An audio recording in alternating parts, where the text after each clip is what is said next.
எடுத்துக்கொள்ளுங்கள். யோசுவா புத்தகம், யோசுவா 6ஆம் அதிகாரம் 1ஆம் வசனத்திலிருந்து 5ஆம் வசனம் வரைக்கும். எரிகோ இஸ்ரவேல் புத்திரருக்கு முன்பாக அடைக்கப்பட்டிருந்தது. ஒருவரும் வெளியே போகவும் இல்லை, ஒருவரும் உள்ளே வரவும் இல்லை. கர்த்தர் யோசுவாவை நோக்கி, இதோ எரிகோவையும் அதன் ராஜாவையும் யுத்த வீரரையும் உன் கையில் ஒப்பு கொடுத்தேன். யுத்த புருஷராகிய நீங்கள் அனைவரும் பட்டணத்தை சூழ்ந்து ஒரு தரம் சுற்றி வாருங்கள். இப்படி 6 நாள் செய்ய கடவீர்கள். 7 ஆசாரியர் பெட்டிக்கு முன்பாக 7 கொம்பு எக்காலங்களை பிடித்து கொண்டு போக வேண்டும். 7ஆம் நாளில் பட்டணத்தை 7 தரம் சுற்றி வர கடவீர்கள். ஆசாரியர் எக்காலங்களை ஊத வேண்டும். அவர்கள் அந்த கொம்புகளினால் நெடுந்தொனி இடும்போது நீங்கள் எக்காலத்தை கேட்கும் போதும் ஜனங்கள் எல்லாரும் மகா ஆரவாரத்தோடு ஆர்ப்பரிக்க கடவீர்கள். அப்பொழுது பட்டணத்தின் அலங்கம் இடிந்து விழுந்து உடனே ஜனங்கள் அவரவர் தங்களுக்கு நேராக ஏற கடவர்கள் என்றார். கண்களை மூடி தேவன் நோக்கி பார்க்கலாம். அன்பின் பரலோக பிதாவே, இந்த நாளுடைய வசனம் எங்களோடு பேசட்டும், உடைய வார்த்தை எங்களோடு இடைப்படட்டும். ஆவியானவர், பரிசுத்த ஆவியானவர், நீங்கள் எங்களை பேசுங்க. அடியனை மறைத்து கர்த்தர் நீங்கள் வெளிப்படுங்க. உடைய கருத்தில் ஒப்பு கொடுக்கிறோம். இயேசுவின் நாமத்தில் ஜெபிக்கிறோம் நல்ல பிதாவே, ஆமென். ஹல்லேலூயா. தொடர்ந்து அற்புதங்களை குறித்து தியானித்து கொண்டு வருகிறோம். இதற்கு முன்னாடி இன்னும் நிறைய அற்புதங்கள் இருக்கு. பட் நான் நிறைய அற்புதங்களை குறித்து பார்க்கும்போது நான் நிறையா வந்தேன். பிழையாமுடைய காரியம் எடுத்து வைத்தேன். அதே போல் வனாந்தரத்தில் தண்ணீர் பற்றாக்குறை ஏற்படும் போது குச்சியை வச்சு அடித்து தண்ணீர் வர அந்த அற்புதத்தை எடுத்து வச்சேன். அப்படி ஒவ்வொரு பிரசங்கம் எடுத்து வச்சுட்டே வரும்போது இல்லை ஆண்டவர் வேறு ஏதோ பேச விரும்புகிற ஒவ்வொரு நாளும் மாறி மாறி இன்னைக்கு காலையில் கடைசியில் கர்த்தர் என்னோடு இடைப்பட்ட காரியம் இல்லை, இன்னைக்கு ஜோஷுவா ஃபிக்ஸ் பண்ணிக்கோ, அன்றைக்கி அதுதான் மக்களோட நான் பேச விரும்புகிறேன் அப்படின்னு சொல்லி ஆண்டவர் கொடுத்தார். அல்லேலூயா. அதனால் அந்த பிரசங்கம்லாம் இருக்குது, வர நாட்கள் நான் அதை கொண்டு வருவேன் உங்கள் மத்தியில். பட் இன்றைக்கி ஆண்டவர் உங்களோடு இடைப்பட வேண்டிய ஒரு காரணம் என்னன்னா, யோசுவா புத்தகத்தில் தெரிந்த ஒரு பகுதி, எரிகோ சுவர். அதாவது இஸ்ரவேல் ஜனங்கள் கடந்து வந்துட்டாங்க, யோர்தான் நதியை கடந்துட்டாங்க, அப் டு த மார்க், அதாவது கானானுக்குள்ளே நுழைய போகும்போது அதை சுதந்திரிக்க இருக்கக்கூடிய ஒரு முக்கியமான ஒரு சுவர் இந்த எரிகோ பட்டணத்தில் அவர்கள் எழுப்பி வைத்த ஒரு அரண், ஒரு வால் அல்லது ஒரு பாதுகாப்பு சுவர். அப்படி என்ன பண்ணியிருக்காங்க, கட்டியிருக்காங்க. இந்த சுவர் என்ன அப்படின்னா ரொம்ப பெரிதான சுவர், நல்ல தடிமனான ஒரு சுவர், நல்ல கல், நல்ல அந்த மாதிரி ஒரு பாதுகாப்பு. அந்த எரிகோ பட்டணத்துக்கே இந்த எரிகோ சுவர் தான் என்னது ஒரு மிகப்பெரிய ஒரு பாதுகாப்பாக நம்ம பார்க்க முடியுது. இப்போ இந்த இஸ்ரவேல் ஜனங்கள் கானானை சுதந்திரிக்க வேண்டும் என்று சொன்னால் அவர்களுக்கு முன்னால் இருக்கக்கூடிய மிகப்பெரிய ஒரு தடை என்னவென்று சொன்னால் இந்த எரிகோ சுவர். இந்த சுவர் மாத்திரம் தான் இவங்களுக்கு ஒரு மிகப்பெரிய ஒரு தடை. இந்த தடையை உடைச்சிட்டாங்க அப்படின்னு சொன்னா அவர்களுக்கு உண்டான கானான் பட்டணத்தை என்ன பண்ண முடியும், சுதந்திரித்து கொள்ள முடியும். சகோதர சகோதரியே, இந்த இந்த அதிகாரத்தை கான்டெக்ஸ்டா, அதாவது வேதாகமத்தில் தியாலஜிக்கலாக இறையெல்லாம் நம்ம போகும்போது பல விஷயங்களை நம்ம தியானிக்கலாம். ஆனால் இந்த வருஷத்தில் நம்ம தியானிக்கிறது ப்ராக்டிக்கலாக அற்புதங்கள் என் வாழ்க்கையில் ஏன் நடக்க மாட்டேங்குது, ஒவ்வொரு அற்புதத்திற்கு உண்டான அர்த்தம் என்ன, ஒரு அற்புதம் என் வாழ்க்கையில் நடக்குதுன்னா கர்த்தர் எதற்காக அனுமதிக்கிறார், இந்த மாதிரியான காரியங்களை தான் ஆழமாக தியானிச்சுட்டு வரோம். ஸோ அதனால இந்த அற்புதத்தையும் நம்ம அப்படி அந்த ஆங்கிளில் தான் நம்ம பார்க்க போகிறோம். அப்போ இந்த எரிகோ சுவர் என்பது தேவ பிள்ளைகளுடைய வாழ்க்கையில் இருக்கக்கூடிய ஒரு அப்ஸ்டாக்கிள், ஒரு தடை. தனக்கு உண்டான அற்புதத்தை, தனக்குண்டான பங்கை, தனக்குண்டான கானான் தேசத்தை, தனக்குண்டான சுதந்திரத்தை, தனக்குண்டான ஆசீர்வாதத்தை சுதந்திரிப்பதற்கு முன்னாடி இருக்கக்கூடிய மிகப்பெரிய ஒரு தடை, ஒரு மிகப்பெரிய சுவர் தான் ஒரு அடையாளமாக எதை குறிப்பிடப்படுகிறது, இந்த எரிகோ கோட்டை, இந்த எரிகோ சுவர் என்ன பண்ணுகிறது, குறிப்பிடப்படுகிறது. சகோதர சகோதரி, இன்னைக்கு உங்களுடைய வாழ்க்கையிலும் என்னுடைய வாழ்க்கையிலும் கர்த்தர் கொடுத்த வாக்குத்தத்தத்தின் ஆசீர்வாதத்தை சொல்லுவாங்க, ஐயா கண்ணு கெட்டின தூரத்தில் இருந்து மிஸ் பண்ணிட்டேன், கை கெட்டினது வாய் கெட்டாம போச்சு அப்படின்லாம் சொல்லுவாங்க பார்த்தீங்களா. அது போலதான் தேவனுடைய ஆசீர்வாதங்கள் சில நேரத்தில் சில சமயங்களிலே கிடைக்க வேண்டிய ஒரு தருணத்தில் ஏதாவது ஒரு தடை விழுந்து தடைபட்டு போறதும் உண்டு. அப்படிதான் இந்த எரிகோ சுவரை நம்ம என்ன பண்ண முடியுது, நம்ம பார்க்க முடியுது. அதாவது இஸ்ரவேல் ஜனங்களும் சரி, யோசுவாவுடைய தலைமையிலே பல ஸ்ட்ராட்டஜி போட்டு பல விஷயங்களை செய்து முன்னேறி வருகிறார்கள். அப்படி முன்னேறி வரும் பொழுது இப்பொழுது அவர்களுக்கு இருக்கக்கூடிய மிகப்பெரிய ஒரு தடை, மிகப்பெரிய ஒரு ஹிண்டரன்ஸ் என்ன அப்படின்னு சொன்னா, நம்ம பார்க்க வேண்டிய ஒரு காரியம் என்னன்னா எரிகோ கோட்டை, அந்த எரிகோ சுவர் அப்படின்னு நம்ம பார்க்க முடியுது. சகோதர சகோதரியே, ஒரு 5 காரியங்களை இதிலிருந்து நம்ம என்ன பண்ண போறோம், ஆழமா தியானிக்க போறோம். முதலாவது காரியம் என்னவென்று சொன்னால், எரிகோவின் சுவர்களை அல்லது மதில்களை புரிந்து கொள்ளுங்கள். ஹல்லேலூயா. நான் ஏற்கனவே சொல்லிட்டேன், எரிகோவின் சுவர் என்பது எதை குறிக்கக்கூடிய காரியம்? தடையை குறிக்கக்கூடிய காரியம். அதனால முதலாவது எரிகோவின் மதில்களை புரிந்து கொள்ளுங்கள், எரிகோவின் சுவர்களை புரிந்து கொள்ளுங்கள், அல்லது நம்முடைய வாழ்க்கையிலே இருக்கக்கூடிய தடைகளை என்ன பண்ணுங்க? புரிந்து கொள்ளுங்க. ஹல்லேலூயா. அதாவது இஸ்ரவேல் ஜனங்கள் கானானை சுதந்தரிப்பதற்கு முன்னாடி அவர்கள் எதிர்கொள்ளுகிற ஒரு மிகப்பெரிய தடை, ஒரு மிகப்பெரிய பிரச்சனை என்னவென்று சொன்னால் இந்த எரிகோ கோட்டை. இந்த எரிகோ கோட்டை எதை குறிக்கக்கூடிய ஒரு விஷயம் அப்படின்னு சொன்னா, இவர்கள் சேர வேண்டிய இடத்திற்கு சேர விடாமல் தடுக்கக்கூடிய ஒரு ஹிண்டரன்ஸ், ஒரு தடை. சகோதர சகோதரியே, நாம் சுதந்திரிக்கக்கூடிய, இல்ல நாம போகக்கூடிய, இல்ல நம்ம சேரக்கூடிய, இல்ல நம்முடைய டெஸ்டினி, நம்மளுடைய முடிவுக்கு முன்னாடி இருக்கக்கூடிய ஒரு பேரியர், ஒரு தடை தான் நம்ம எதை பார்க்க முடிகிறது என்று சொன்னால் எரிகோ அந்த சுவரை நம்ம என்ன பண்ண முடியுது? நம்ம பார்க்க முடியுது. இன்னைக்கு தேவ பிள்ளைகள் தங்களுடைய வாழ்க்கையிலே தடுமாறி கொண்டிருக்கிற ஒரு விஷயம் என்ன தெரியுமா? ஏன் கர்த்தருடைய வாக்குத்தத்தத்தை சுதந்திரிக்க முடியல? வேதாகமத்திலே சொல்லப்பட்ட அற்புதங்களை நம்முடைய வாழ்க்கையில சுதந்திரிக்க முடியல?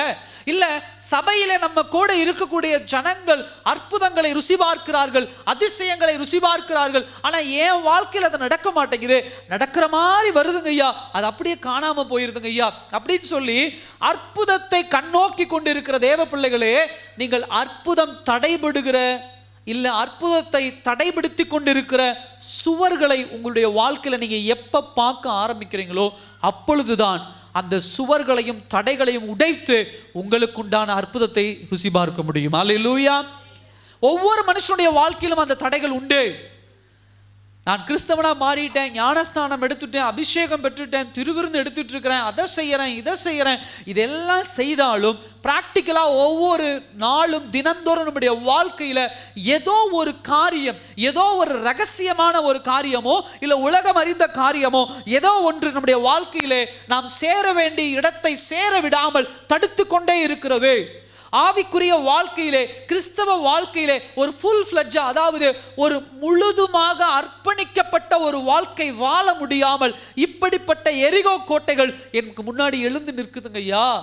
இந்த எரிகோ கோட்டைகள் சாதாரண விஷயம் அல்ல. கையால இடிச்சிட்டு போறதில்ல, காலால இடிச்சிட்டு போறதில்ல, 10 பேரை கூட்டிட்டு வந்து கடப்பாரை வச்சு உடைக்கிற மாதிரி அப்படிப்பட்ட சுவர் கட்டப்படல. எரிகோ ஜனங்கள் ரொம்ப பிளான் பண்ணி திட்டம் போட்டு இடிக்க முடியாதபடி, யுத்தம் பண்ணி கூட உடைக்க முடியாதபடி, யானைகளோ குதிரைகளோ காலாட்படைகளோ எது வந்தாலும் அந்த கோட்டையை டச் பண்ண முடியாதபடி, உடைக்க முடியாதபடி கட்டி வச்சிருக்கிறாங்க. பிசாசானவன் அப்படிதான் பண்ணுவான். உங்களுடைய வாழ்க்கையிலும் என்னுடைய வாழ்க்கையிலும் விஷயங்கள் பார்க்கும்போது ரொம்ப பெருசா இருக்கும். ஐயா, எதை வச்சு இந்த விஷயத்தை நான் உடைக்க முடியும்? எதை வச்சு இந்த காரியத்தை நான் தகர்க்க முடியும்? எனக்குண்டான அற்புதத்தை, என் குடும்பத்தின் ஆசீர்வாதத்தை நான் சுதந்திரிக்க முடியாதபடி தடுத்து கொண்டிருக்கிற இந்த விஷயங்களை எதை வச்சு நான் சமாளிக்க முடியும்? என் படிப்பை வச்சு சமாளிக்க முடியுமா? என் பலனை வச்சு சமாளிக்க முடியுமா? நான் சம்பாதிக்கிற காசை வச்சு சம்பாதிக்க முடியுமா? இல்லை நான் பேங்க்ல போட்டு வச்சிருக்கிற பணத்தை வச்சு சம்பாதிக்க முடியுமா? இல்லை என் கூட இருக்கக்கூடிய ஜனங்களை வச்சு நான் சம்பாதிக்க முடியுமா அப்படின்னு சொன்னா ஒருவராலும் ஒரு காலம் அது முடியாது. அல்லேலூயா. இன்னைக்கு சகோதர சகோதரியே, நம்முடைய வாழ்க்கையில இப்படிப்பட்ட எரிகோ சுவரினுடைய தன்மையை புரிஞ்சுக்கிறது இல்லை. நீங்க அந்த சுவர் எவ்வளவு ஸ்ட்ராங்கு, அது எப்ப கட்டப்பட்டது, எதுக்காக கட்டப்பட்டது, எவ்வளவு பேர் கட்டினாங்க, என்ன மூலதனத்தை கொண்டு அந்த சுவரை கட்டினாங்க, இந்த மாதிரி விஷயங்கள் தெரியாததுனால தான் என்ன பண்ணி கொண்டு இருக்கிறோம்? நம்ம போய் செவுத்துல முட்டிக்கிட்டே இருக்கிறோம், நான் உடைச்சிருவேன், நான் உடைச்சிருவேன், நான் உடைச்சிருவேன், நான் உடைச்சிருவேன் அப்படின்னு சொல்லி. இஸ்ரவேல் ஜனங்கள் எத்தனை வருஷம் உட்கார்ந்து சுத்தி வச்சு உடைச்சாலும் அந்த செவுத்தை உடைக்க முடியாது. அப்ப எனக்கு முன்னாடி இருக்கக்கூடிய சுவர் என்ன? அது யார் எழுப்பி இருக்கிறா? அந்த சுவர் எதனால எழுப்பப்பட்டு இருக்கிறது? எதற்காக எழுப்பப்பட்டிருக்கிறது? எதற்கு தடையாக இருக்கிறது? அதை எப்படி நான் ஜெயிக்கணும் அப்படிங்கிற யுக்திகளையும் அப்படிப்பட்ட காரியங்களை தேவ பிள்ளைகள் தேவ சமூகத்திலே ஆழமாய் தியானிக்காத வரைக்கும் உங்க வாழ்க்கையில் இருக்கக்கூடிய தடைகள் அப்படியே தான் இருக்குமோ தவிர அதை நீங்கள் என்ன பண்ண முடியாது? ஜெயம் கொள்ள முடியாது.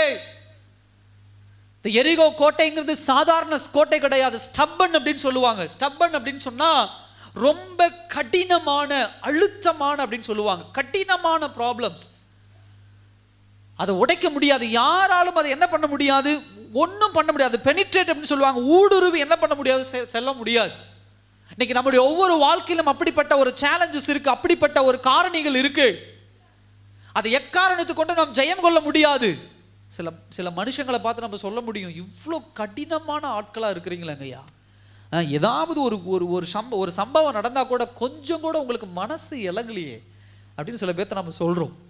சில விஷயங்கள் நடக்கும்போது, சில காரியங்கள் நடக்கும்போது, எங்க அங்கே தான் இருக்கிறேன், விழுகிறேன், ஆனால் ஒருத்தர் கூட எனக்கு சப்போர்ட் வரல, இவ்வளோ கடன் பிரச்சனையில் உட்காந்து இருக்கிறேன், பார்த்துக்கிட்டே இருக்கிறாங்க, எனக்கு சப்போர்ட் பண்ண வரல, பசியில் கிடக்கிறேன், ஒரு சப்போர்ட் பண்ண வரல, இவ்வளவு கடினமான ஆளா? அட்லீஸ்ட் பணம் கொடுக்காட்டியும் பரவாயில்ல, ஒரு ஒரு ஒரு ஒரு டம்ளர் அரிசி இல்லை ஒரு கப் சாதம் என் பிள்ளைகளுக்கு சாப்பாடு கொடுக்கலாமே, இவ்வளோ கடினமான ஆட்களா உலகத்தில் பார்க்குறோம் பார்த்தீங்களா? சில ஆண்கள் உண்டு, சில பெண்கள் உண்டு, சில குடும்பத்தில் அப்படிப்பட்ட ஆண்களை கூட பார்க்க முடியுது. தகப்பன்மாரும் சரி, தாய்மாரும் சரி, அண்ணன்மாரு, தங்கச்சிமாரு எல்லாரையும் பார்க்க முடியுது. படு படு, வேதனை படு, நீ வியாதி படு, நீ கஷ்டப்படு, நீ என்ன வேணா பண்ணு, நான் ஒன்றும் உனக்கு சப்போர்ட் பண்ண மாட்டேன், நான் உதவி பண்ண மாட்டேன் அப்படின்னு கடினமாக இருக்கிற ஆட்களை பார்க்கறது உண்டு. நம்ம அவங்ககிட்ட உதவி நாடி சொல்லலை, இப்படிப்பட்ட ஸ்டப்பனான ஆட்கள், கடினமான ஆட்கள் உண்டு. இந்த எரிகோ கோட்டை அப்படிப்பட்ட ஒரு பிரச்சனை தான் இன்னைக்கு சகோதர சகோதரியே. அவ்வளவு கடினமான ஒரு விஷயம், அது ஒருபோதும் நம்மளை என்ன பண்ணாது, அதை ஊடுருவி செல்ல முடியாது, அதில் ஜெயம் கொள்ள முடியாது.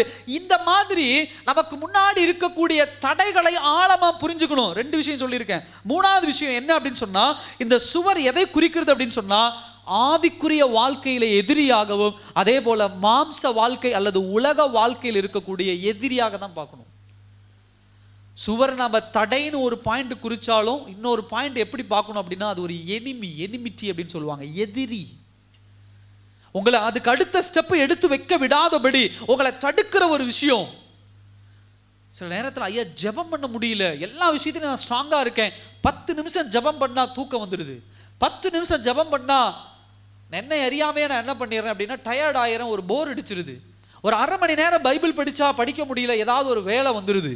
இன்னைக்கு இருக்கக்கூடிய ஒரு அப்ஸ்டாக்கிள், இன்னைக்கு இருக்கக்கூடிய ஒரு தடை என்ன அப்படின்னா, ஜெபம் வேதவசனம் வாசிக்க விடாதபடி நம்ம கையில் இருக்கக்கூடிய மொபைல் போன்ஸ் நம்முடைய நேரங்களை திருடி கொண்டு இருக்கிறது. இல்லை உட்கார்ந்து நண்பர்களோட அரட்டை அடிக்கிற ஒரு விஷயம், இந்த மாதிரியான காரியங்கள், இதையெல்லாம் நீங்க சாதாரணமா நினைச்சிட்டு இருக்கிறீங்க. கர்த்தர் உங்களோடு இடைபடக்கூடிய, கர்த்தர் உங்களோடு பேசக்கூடிய, கர்த்தர் உங்களுக்கு உண்டான திட்டங்களை வெளிப்படுத்தக்கூடிய அந்த நேரங்களை எல்லாம் இப்படிப்பட்ட காரியங்கள் சாப்பிட்டு கொண்டு இருக்கிறது, தின்று கொண்டு இருக்கிறதே. இதெல்லாம் எரிகோ கோட்டை. அதனுடைய தன்மையை நீங்களே சார்ஜ் போட்டு உங்களை நீங்களே உங்க வாழ்க்கையில தடுத்துட்டு இருக்கிறீங்க. ஜெபம் இல்ல, வேதவசனம் வாசிப்பு இல்ல, ஆவிக்குரிய வாழ்க்கையில ஒரு முக்கியத்துவம் இல்ல, சபைக்கு போறதுல ஏகப்பட்ட விஷயங்கள் உண்டு. இது எல்லாமே ஒரு தடை. உங்களுடைய அற்புதத்தை சுதந்திரிக்க முடியாதபடி, தேவன் உங்களுக்கென்று வைத்திருக்கிற திட்டங்களை சுதந்திரிக்க முடியாதபடி, உங்களோடு கர்த்தர் இடைபடக்கூடிய காரியங்களை சுதந்திரிக்க முடியாதபடி ஒரு மிகப்பெரிய தடையாக ஆவிக்குரிய வாழ்க்கையிலும் உலகப்பூர்வமான வாழ்க்கையிலும் உட்கார்ந்து இருக்கிற விஷயங்கள். உணர்ந்திருக்கிறீங்களா? அந்த விஷயங்கள் எல்லாம் உணர முடியாது. ஏன்னா பிசாசானவன், நான் ஏற்கனவே சொல்றேன், அவன் ஒரு எதிரி. அப்படிப்பட்ட ஒரு மாய வலைய வச்சிருக்கான். சில பேர் சொல்றது உண்டு, ஐயா நான் போன்ல என்ன பண்ணிடுறேன், பைபிள் படிக்கிறேன். எவ்வளவு நேரம் படிப்பீங்க? 10 நிமிஷம் பைபிள் படிப்பீங்க. ஒரு வாட்ஸ்அப்பில் ஒரு மெசேஜ் வந்தோன்னா அதில் போய் அப்படி வாட்ஸ்அப்பில் இருந்து அப்படியே ஃபேஸ்புக் போய், ஃபேஸ்புக்கில் இருந்து அப்படியே இன்ஸ்டாகிராம் போய், இன்ஸ்டாகிராமில் இருந்து யூடியூப் வந்தால் முடிஞ்சு போச்சு, அந்த நாள் டைம் முடிஞ்சு.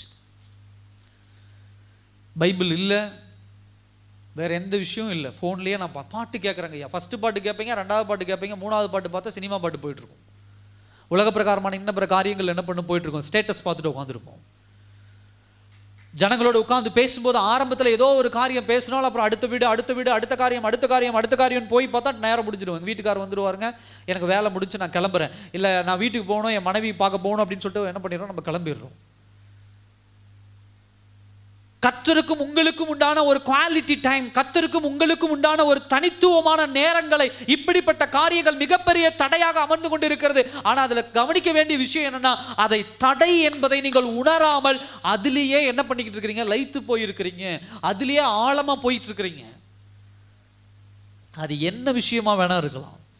நான் ஃபோன் ஒரு எக்ஸாம்பிள் தான் சொல்றேன். டிவி வச்சுக்கோங்க, தேவையில்லாத சகவாசங்கள் வைத்துக் கொள்ளுங்க.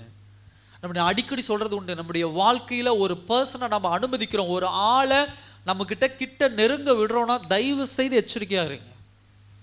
வயசு நான் சொல்லல, அது சிறு வயதுல இருந்து மரண தருவாய் வரைக்கும் சொல்றேன், வயசானவங்களுக்கு நான் சொல்றேன். ஒருத்தர் உங்களுடைய வாழ்க்கையில புதுசா உள்ள கொண்டு வரைக்கும்னா அவங்களுக்கு உண்டான லிமிட்டேஷன் என்ன, அவங்க யாரு, அவங்க எப்படிப்பட்டவங்க, அவங்க எதுக்காக என் வாழ்க்கையில் வராங்க, அவங்களுக்கு என்ன வேலை, இது எல்லாவற்றையும் புரிஞ்சுட்டு தான் அவங்க வாழ்க்கையில் ஒரு பர்சனை நீங்கள் அனுமதிக்கணும். அது நீங்கள் வேலை செய்கிற இடமா இருக்கலாம், நீங்கள் படிக்கிற இடமா இருக்கலாம், நீங்கள் எங்கே போகிற இடமா இருக்கலாம். பாஸ்டர் இப்படியெல்லாம் கண்டுபிடிக்க முடியும். பிசாசானவன் எப்போ இப்படிப்பட்ட ஆட்களை பயன்படுத்துவான் நமக்கு தெரியாது. அப்படிப்பட்ட ஆட்களை நீங்கள் அடையாளம் காணாமல் இருந்தால், இப்படிப்பட்ட ஆட்கள் கர்த்தர் உங்களுக்கு கொடுக்கக்கூடிய அற்புதம், கர்த்தர் உங்களை பயன்படுத்தக்கூடிய திட்டங்கள் எல்லாவற்றுக்கும் மிகப்பெரிய தடையா அமைஞ்சிருவாங்க. அவங்க எப்பேற்பட்ட ஆளா இருக்கலாம், அவங்க மூலம் என்ன பெனிஃபிட் வேணா இருக்கலாம், ஆனா என் வாழ்க்கையில இவங்க தேவையா, எதுக்காக வராங்க, இல்ல அவங்களுக்கும் எனக்கும் உண்டான ரிலேஷன்ஷிப் உறவு என்ன. தொழில் செய்யற இடத்துல தொழில் செய்யறாங்களா அங்கே லிமிட் பண்ணுங்க, படிக்கிற இடத்துல கூட படிக்கிறாங்களா அங்கே லிமிட் பண்ணுங்க, ஒரு ஆண் ஒரு பெண் எவ்வளவு லிமிட்டேஷன் அங்கே லிமிட் பண்ணுங்க. போன்ல ஒரு வார்த்தை எக்ஸ்ட்ரா போகுதா அங்கேயே அடக்குங்க அந்த விஷயத்தை. இல்ல இதை விட்டு நான் என் வாழ்க்கையில தப்பா போயிடும், கர்த்தர் சமூகத்தை விட்டு நான் விலகி போயிடுவேன், தேவ சத்தியத்தை விட்டு நான் விலகி போயிடுவேன், இல்ல தேவனோட நான் ஜெபிக்க முடியாது, கர்த்தருக்குள்ள நான் உண்மையா இருக்க முடியாது. ஆரம்பத்துல எந்த விஷயத்தையும் எதிர்த்து சமாளிக்கிறது சுலபம். கால்வாசி தூரம் வந்துட்டீங்கன்னாவே நீங்க உணர ஆரம்பிச்சிருவீங்க, இல்ல இதுதான் பெஸ்ட், இதுதான் நல்லது, இதுதான் சந்தோஷத்தை கொடுக்குது. ஏன்னா பிசாசு அப்படி லைத்து கொண்டு போயிடுவான் நம்மள. அப்ப புரிஞ்சுக்க வேண்டிய விஷயம் என்ன அப்படின்னா, எனக்குண்டான சுவரின் தன்மை என்ன என்பதை புரிந்து கொள்ளணும். நீங்க இதுக்கு முன்னாடி அதிகாரங்கள் 5ஆம் அதிகாரத்துல வாசித்தீங்கன்னா எரிகோ கோட்டையினுடைய தன்மையை அழகா ஆண்டவர் சொல்லியிருப்பார். நீங்க வீட்டுல போய் வாசிச்சு பாருங்க, அது எப்படிப்பட்ட சுவர், உங்களால சண்டை போட்டு அது ஜெயிக்க முடியாது. அப்ப அதற்குண்டான திட்டம் என்ன என்பதை அவர்களோடு ஆண்டவர் கம்யூனிகேட் பண்றாரு. யாரு கூட கம்யூனிகேட் பண்றாரு? ஜோசுவா, அதாவது யோசுவாவோட பேசுறாரு. இஸ்ரவேல் புத்திரருக்கு முன்பாக சொல்லப்பட்டிருந்த காரியங்கள் என்ன பண்ணுதா அழகா சொல்லியிருக்கிறார். 6ஆம் அதிகாரத்தில் பார்க்கிறோம். எல்லா விஷயத்தையும் அவ்வளவு தெளிவா என்ன பண்ணிருக்க சொல்லியிருக்கிறார். என்ன பண்ணும், ஆசாரியர்கள் முன்னாடி போகணும், உடன்படிக்கை பேழை முன்னாடி போகணும், 6 நாட்கள் தொடர்ந்து ஒரு முறை சுத்தணும், 7வது நாட்கள் 6 முறை சுற்றி 7வது முறை அந்த கோட்டையை நீங்க சுத்தி வரும்போது தான் நீங்க அதிலிருந்து ஜெயம் மேற்கொள்ள முடியும். இதுதான் தேவ திட்டம். இதன் மூலியமாக தான் அந்த சுவரை, அந்த தடையை உடைக்க முடியும். இதை ஆண்டவர் நம்மோடு கம்யூனிகேட் பண்ணணும், இது ஆண்டவர் நம்மோடு பேசணும். அதுக்குண்டான நேரத்தை உங்க வாழ்க்கையில நீங்க கொடுங்க. ஒரு விஷயத்தை நீங்க ஜெயம் கொள்ளணும், ஒரு தடையை நீங்க ஜெயம் கொள்ளணும்னா கர்த்தர் கொடுக்கிற விஷயத்துக்கு நீங்க காத்திருங்க. 4வது ஒரு விஷயம், இந்த வாளை, இந்த சுவரை புரிந்து கொள்வதற்கு 4வது ஒரு விஷயம் என்ன அப்படின்னு சொன்னா, சில தடைகள் பயமும் சந்தேகத்தினால் எழுப்பப்பட்டிருக்கும் ஆவிக்குரிய வாழ்க்கையில, உலக பிரகாரமான வாழ்க்கையில. சகோதர சகோதரியே, ஒரு மனிதனுக்குள் இருக்கக்கூடிய விசுவாசம் இல்லாத தன்மை, நான் அடிக்கடி சொல்றது உண்டு, விசுவாசம் இல்லாத தன்மை தான் பயத்தை உருவாக்கும். ஒரு விஷயத்துல பயம் வருது அப்படின்னு சொன்னா கவனித்து பாருங்க. நீங்க ஆண்டவர் விட்டு தொலை தூரம் போயிருக்கும் போது தான் ஒரு விஷயத்துல உங்களுக்கு பயம் வரும். இது நடந்துருமோ, இது என்ன வீழ்த்திருமோ, இது என்ன கொண்டு போயிருமோ, இது என்ன காணாம செய்து விடுமோ, இதுல நான் தோற்று போயிருவனோ, இதுல நான் இல்லாமல் போயிருவனோ, இப்படிப்பட்ட பயமான காரியங்களும் சந்தேகமான காரியங்கள் எப்போ உங்க சிந்தனையில வரும், எப்போ உங்க இருதயத்துல வரும்னா, முதலாவது நீங்கள் தேவனை விட்டு ரொம்ப தூரம் போயிருப்பீங்க, 2வது தேவனுக்கு விருப்பம் இல்லாத காரியத்துல உங்க கை கலந்துருக்கும். இந்த 2 இன்சிடென்ட்ல தான் இப்படிப்பட்ட காரியங்கள் நடக்கும். சகோதர சகோதரியே, இப்படிப்பட்ட விசுவாசம் இல்லாத தன்மை ஒரு மிகப்பெரிய சுவர். பிசாசு இந்த சுவரை கட்டி எழுப்புவதற்கு தேவ பிள்ளைகளுடைய வாழ்க்கையில ரொம்ப முயற்சி பண்ணிட்டு இருக்கான். சில பேருக்கு நல்ல ஜெபம் பண்ணாலும் வேதவசனம் வாசிச்சாலும் ஒரு விஷயம் வரும்போது விசுவாசம் இல்லாம போயிடுது, ஃபெய்த் இல்லாம போயிடுது.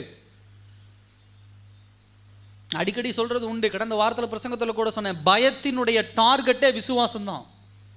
பயத்தினுடைய கோல், நோக்கமே விசுவாசத்தை உடைக்கணும். அதுதான் உடைச்சிட்டா ஆட்டோமேட்டிக்கா விசுவாசமும் சந்தேகமும் அதிகமா என்ன பண்ணிடும், நின்றோம். இப்ப முதல் பாயிண்ட் என்ன அப்படின்னு சொன்னா, உங்க வாழ்க்கையில் இருக்கக்கூடிய தடைகள், உங்க வாழ்க்கையில எது சுவர் அப்படின்னு சொல்லி அந்த சுவரை பற்றி ஆழமா தேவ சமூகத்தில் உட்கார்ந்து தியானிங்க. ஒரு பிரச்சனையை ரொம்ப தூரம் விட்டுட்டீங்க உங்க வாழ்க்கையில, நான் இல்லைன்னு சொல்லலை, இன்னைக்கு ஆண்டவருக்குள்ள ஒரு ஸ்டெப் எடுத்து வைக்க விடாம அது ரொம்ப உங்களை தடுத்துட்டு இருக்குது. அப்படிப்பட்ட தடைய தேவ சமூகத்தில் உட்கார்ந்து, இந்த தடை எவ்வளவு பெரிய தடை, இதை எதை கொண்டு ஜெயம் கொள்ள முடியும், இதை நான் எப்படி ஜெயிக்கிறது, யோசிக்காதீங்க. நீங்களா யோசிச்சாலும் பதில் இருக்காது, 10 பேர்த்திட்ட கேட்டீங்கனாலும் அதுக்கு பதில் இருக்காது. உட்காரு தேவ சமூகத்தில், உட்கார்ந்து உபவாசம் இரு, கர்த்தர் வெளிப்படுத்துவார்.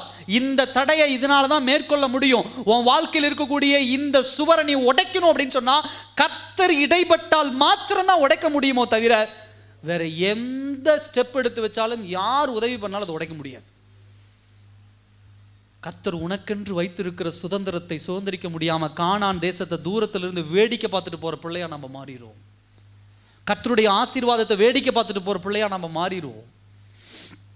ரட்சிக்கப்படுகிறது கூட ரட்சிக்கப்பட்டுடலாம், ஞானஸ்தானம் எடுக்கிறது கூட எடுத்துடலாம், திருவிருந்து எடுக்கிறது கூட எடுத்துடலாம், தசமபாகம் கொடுக்கறது கொடுத்துடலாம், காணிக்க கொடுக்கறது கொடுத்துடலாம், இந்த மாதிரி எல்லா காரியங்களும் செய்திடலாம். ஆனா தேவன் கிட்ட நெருங்க விடாதபடி, தேவன் எனக்கென்று வைத்திருக்கிற திட்டத்தை சுதந்திரிக்க விடாதபடி மறைவா ஒரு சுவர் உங்க வாழ்க்கையில எழுப்பப்பட்டிருக்கு. இல்ல தெளிவா தெரிஞ்சிருச்சு இதுதான் சுவர் அப்படின்னா எடுத்தோன்னு அந்த சுவரோடு சண்டை போடாதீங்க, எடுத்தோன்னு அந்த பிரச்சனையோட போய் மோதாதீங்க. தேவ சமூகத்துல உட்காருங்க, கர்த்தருடைய வசனத்துல உட்காருங்க, தியானத்துல உட்காருங்க. ஆண்டவரே இந்த சுவரை நான் எப்படி உடைக்கட்டும், கர்த்தர் வெளிப்படுத்துவார். இதை இப்படி பிளான் பண்ணுமா தம்பி, இதை இப்படி பிளான் பண்ணுங்க ஐயா, இது இந்த திட்டம் போடுங்க, இதை இப்படி போய் அணுகுங்க, இவங்களை போய் பாருங்க, இந்த வார்த்தையை சொல்லுங்க, இதை இப்படி உடைங்க, இந்த இடத்துல ஜெயம் கொள்ளுங்க.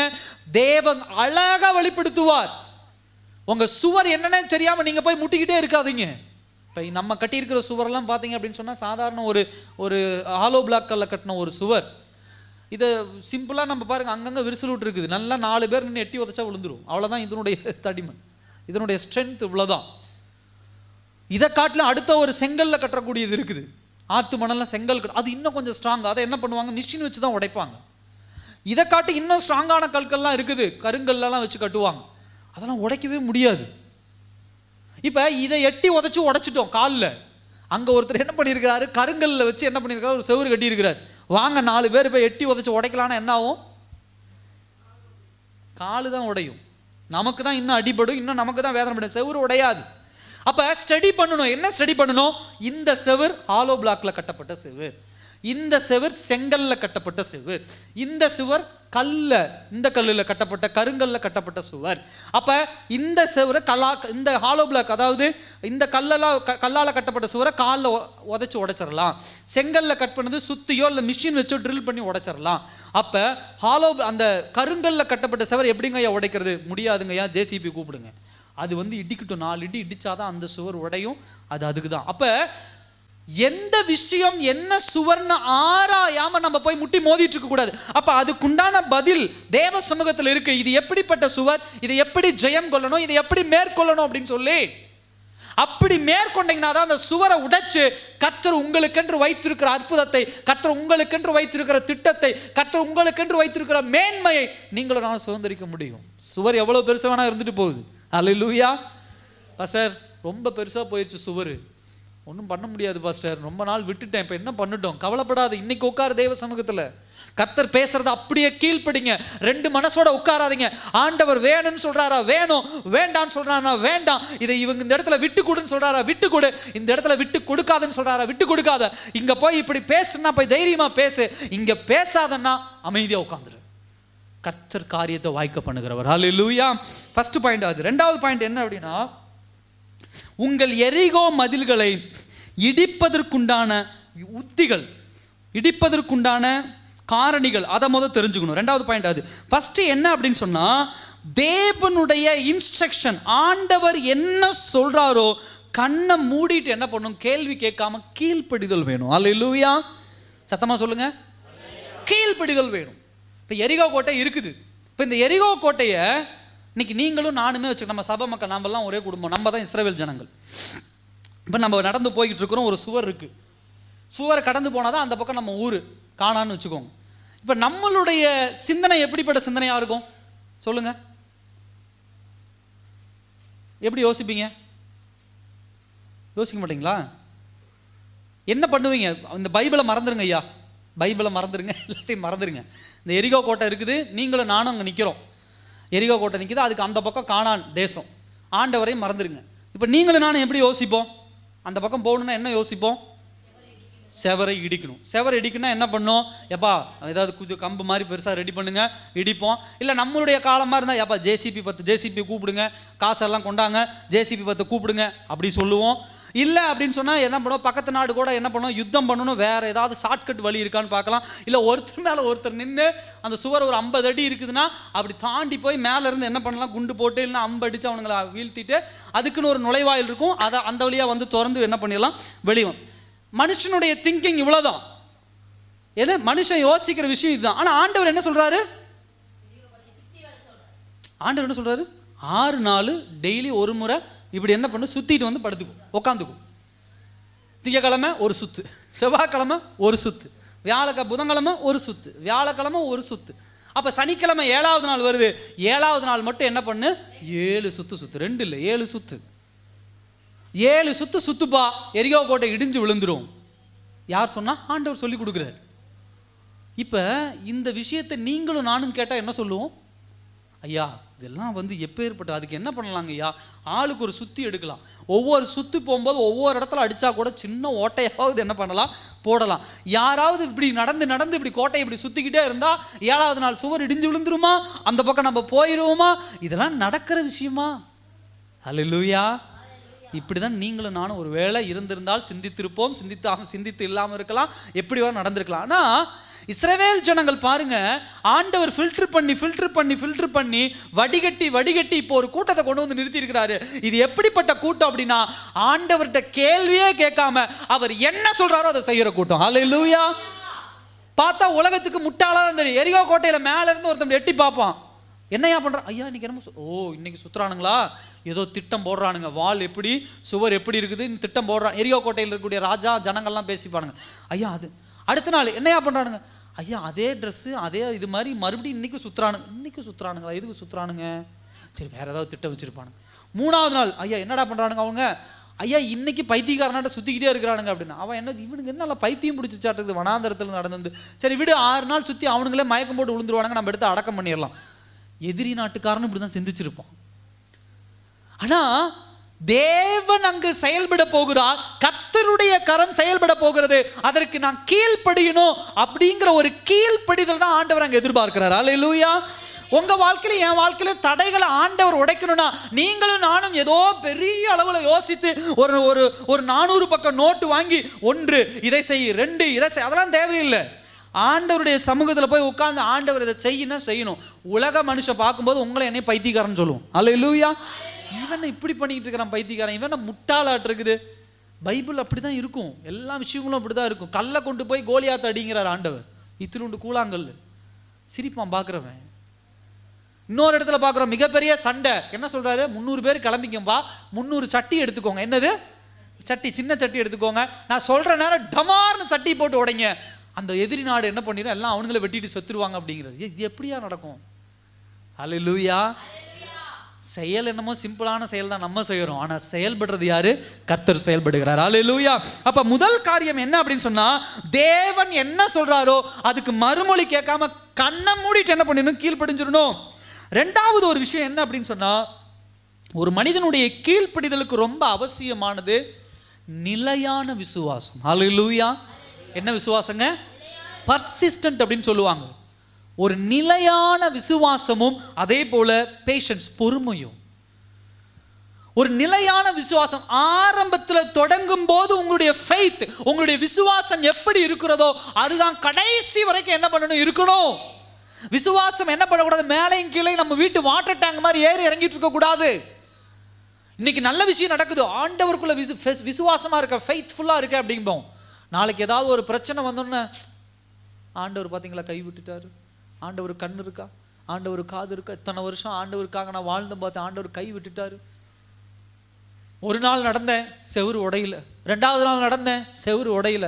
3வது நாள் நடந்தேன், செவுரு உடையில. 4வது நாள் நடந்தேன், செவுரு உடையில. 5வது நாள் நடக்க முடியாது போடா.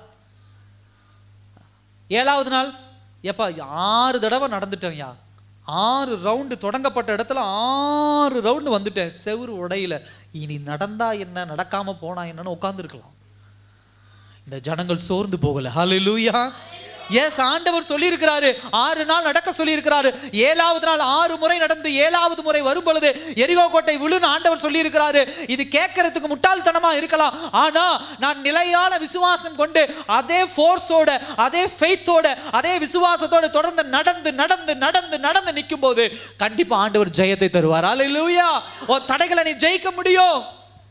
1 வருஷம் ஜெபிக்கிறேன், 2 வருஷம் ஜெபிக்கிறேன், 3 வருஷம் ஜெபிக்கிறேன், இன்னும் என் பிரச்சனை ஓஞ்சபாடு இல்லைங்க ஐயா அப்படின்னு சொல்லி பின்மாற்றத்துக்குள்ள போற வாழ்க்கை இல்ல கிறிஸ்தவ வாழ்க்கை.